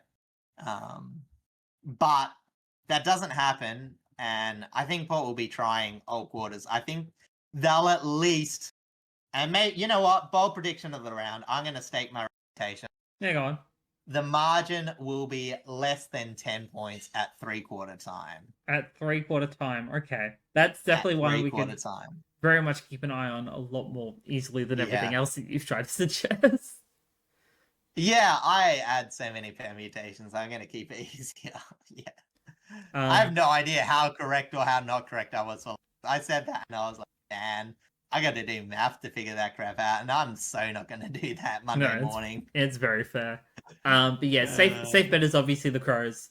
But the Port Adelaide 100% looking to cause an upset and really shake up the top 8. And honestly, if it's going to happen, this is probably going to be the game to do it, really. Yeah, like, who cares if you lose your tip? Just sit down and watch what is normally a cracking contest. 100%. All right, jumping over to our Sunday games, where Richmond host Collingwood at the MCG. I will be boots on ground for this after being at the MCG the night prior for the rugby game with the Wallabies and the British and Irish Lions. So, you know, nothing wrong with being at the MCG twice in, well, I was going to say 12 hours, in like 16 hours. So I'm looking forward to that. But this should be a strong bounce back from Collingwood after they lost to Freo, of course. It's 100% a safe bet to back them in. No one said Richmond were going to win 2 in a row. Well, actually, no, fair people. I do not expect. That's beside the I do not expect a win here. I want to see a tight contest. I want to see it to be interesting. I want to see improvement. Obviously, continue that improvement that we've had over the past couple of weeks. But I'm not expecting a win. Yeah, I just want to see solid work from clearances and, again, try and continue that form on a slightly undermanned Collingwood defense. I don't know if they get Jeremy Howe back. I think he's iffy. But, yeah, as I said, so there's a bit to take advantage of. But overall, again, it's that scoring from turnovers. Richmond, high turnover team. Collingwood like to score often. That's where they get their fast play. Yes. Again, I think for Richmond, it's just like, if they can keep the stoppage play low, if they can keep the score from defensive half low, I think they've done a good job. I think that will be like a scenario where it will be like maybe a 20 to 30 point loss. But if the turnovers rack up a bit too much, that's where it sort of blows out. Yeah. Got to be a bit careful at ground level as well. We know how dangerous those forwards are. Again, not really sure. I don't think anyone knows when Bob Hill will be back. But again, that could be another big swing towards Collingwood favour if he does return. Very, very true. Again, for Richmond, I think there will only likely be one switch, being Campbell out, Bolter in. If there is another, it might be for Trainer, because he was the one subbed out last week. But that remains to be seen as to whether he actually does come out. He's played every game this season. I'd like to hope that he stays in for the rest of the season, provided he doesn't get injured. But again, he's first year player. It's still a big risk in terms of like his body and stuff like that. So we'll see. But yeah, safe bet back in Collingwood. They'll likely get the job done. But hopefully it'll be a fun game. Yeah, because again, Sunday, and I presume we're going to switch to the next game soon. Mm-hmm. 2 games very close together. One a lopsided in terms of ladder position, and the other one against 2 teams that will have nothing really to play for. We just hope one of these 2 games is going to be watchable if you want to enjoy Sunday football. Absolutely. So our final game is just across town over at Marvel Stadium, where St Kilda will host Melbourne. This game literally means nothing in terms of the grand scale of things, other than development of younger players and just trying to finish out the year on a high. Maybe carry a bit of momentum into next week's games to like maybe cause upsets there. But otherwise, this is a very interesting game to tip, that's for sure. Yeah, again, Melbourne, okay, getting entries inside their forward 50. They should be able to work it out against St Kilda. Obviously very inefficient when it does get there. Mm-hmm. Whereas St Kilda, their movement's flaky. But when they get the ball in their forward, they just get goals. Unless they don't. you know, they're normally, as I said, one team doesn't score or they score a lot, and the other team scores inaccurately or they score. True. Is very, you know, two sides of those forward lines. In terms of general play, again, Melbourne should have the wood over the winning the clearances, but if St Kilda can minimise that, they're very good shape outside the contest. That might not be a big factor. So then it comes to the back line, and St Kilda, again, Wilkie may not have had the best game last week, but they've got bits and pieces. Toweries look pretty good. And as I said, they've got enough to where I think that they should minimise. And I don't want to, but I think I'm going to tip Saints in this one, because I think at the end of the day, there's going to be a lot of mucking around, and I just think the Saints will get a few goals out of nowhere, and Melbourne, they've got a diminished back line, so that might create a few more opportunities where, again, like, Melbourne can get opportunities. I just don't trust them to consistently score from them. So they'll trudge along, and there'll be some point where St Kilda blazes away for a bit, and then they probably just equal for the rest of the game. Yeah, I completely agree. I definitely want to give the upper hand to St Kilda, even though they're not favoured. And that's pretty much for the same sort of reasons. But either way, I hope it's a good game to watch, because I'm not going to be watching it. Yeah, no, I might have Sunday off, sip pina coladas or whatever, like a warm winter equivalent of pina coladas is. Before we do our final wrap ups, I just want to give a brief shout out to my favorite umpire, because after playing games at Richmond, Port Adelaide, and Melbourne, and is now into umpiring, of course, David Roden is going to hit 300 game milestone. I love seeing what he does as a goal umpire. He just does regular goal umpire things, of course, but he's the one with the most character. He smiles at everything. He just loves the game, and we love him. Loves the goal. Yeah. So, honestly, big shout out to David Roden, of course. It's like seeing a person work in an ice cream factory as an ice cream taster. You know what I mean? Yeah. It's just, when work is something you enjoy, it feels like, you never work a day in your life. That's exactly right. It's very cliche. And maybe it is tougher. Maybe Roden's like putting on a good exterior for the fans. But if he is putting this all on for us, it is definitely felt, as I said, a very fan favorite goal umpire. And congratulations. Absolutely. And that brings us to the end of episode 68 of the podcast. Thank you so much for coming to hang out, coming to chat, coming to chill, coming to watch, coming to listen on YouTube and Spotify. Our bonus episode 68.5, The Run Home, which will cover all 18 teams, will be a YouTube exclusive, mostly due to time. I'm not going to have enough time to edit the audio aspect of it, so it's just going to be on YouTube. So please check that out when it comes up on Thursday. As for what we're up to this week, I'm actually pretty busy. So besides obviously recording this episode and the bonus episode, I am participating in a show match tomorrow night, or Tuesday, as of this being uploaded, of course. I can't remember which Twitch channel it'll be on. I will obviously put it all up on my socials, so please go check that out. I will also be out for dinner Wednesday night, so there'll basically be very minimal streams from me this week. There's probably one, maybe two, being obviously the Tuesday, and then maybe Sunday. We'll see. Thursday night, I'm going to the movies. The new Fantastic Four movie is out, and I'm very excited to see it. Friday night, I've got my usual plasma donation. Remember, if you're able to, please go donate. Blood, plasma, platelets, even bone marrow are always required for medical uses, of course. Then I'm also seeing a comedian, Mr. Luke Kidgel, at Hamer Hall, which I haven't actually been to before, so I'm very, very excited to check that out. Then on Saturday, I will be at, obviously, the MCG for the rugby union match between the Wallabies and the British and Irish Lions, in a corporate box. I'm very excited. If it wasn't in a corporate box, I probably wouldn't be going, because I've got no interest in the rugby. So this is going to be a very interesting first kind of experience in this sport.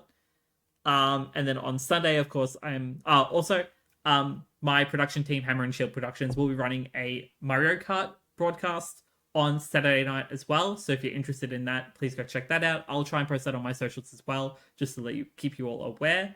And then on Sunday, of course, I'll be boots on ground for Richmond v Collingwood at the MCG. I believe it's also our Alana and Madeline match. So if you're going to that game, be sure to wear your purple. And in that morning, actually before the game, we'll Hammer and Shield Productions will also be running a Marvel Rivals competition tournament kind of thing at 8 a.m. Australian time because it's for North America. So if you're interested in that, please go check that out as well. Have you got anything exciting coming up this week? Probably get a nap. It sounds so good, honestly. Go for one No, right I've now, got a if few I'm things honest. on, but like nothing that exciting to talk about really. Just a few commitments, and then again, probably actually not gonna lie, I was probably gonna catch up on some sleep. So Yeah, and nap who knows? sounds so good right now. I'm gonna be honest with you. But this is where we will wrap up. So thank you all so much for coming and hanging out with us this week, and we will see you all in a couple of days for our bonus episode. But if you don't check out the bonus episode, we will see you all next week for episode 69, which is very nice, of course. So until then, take care.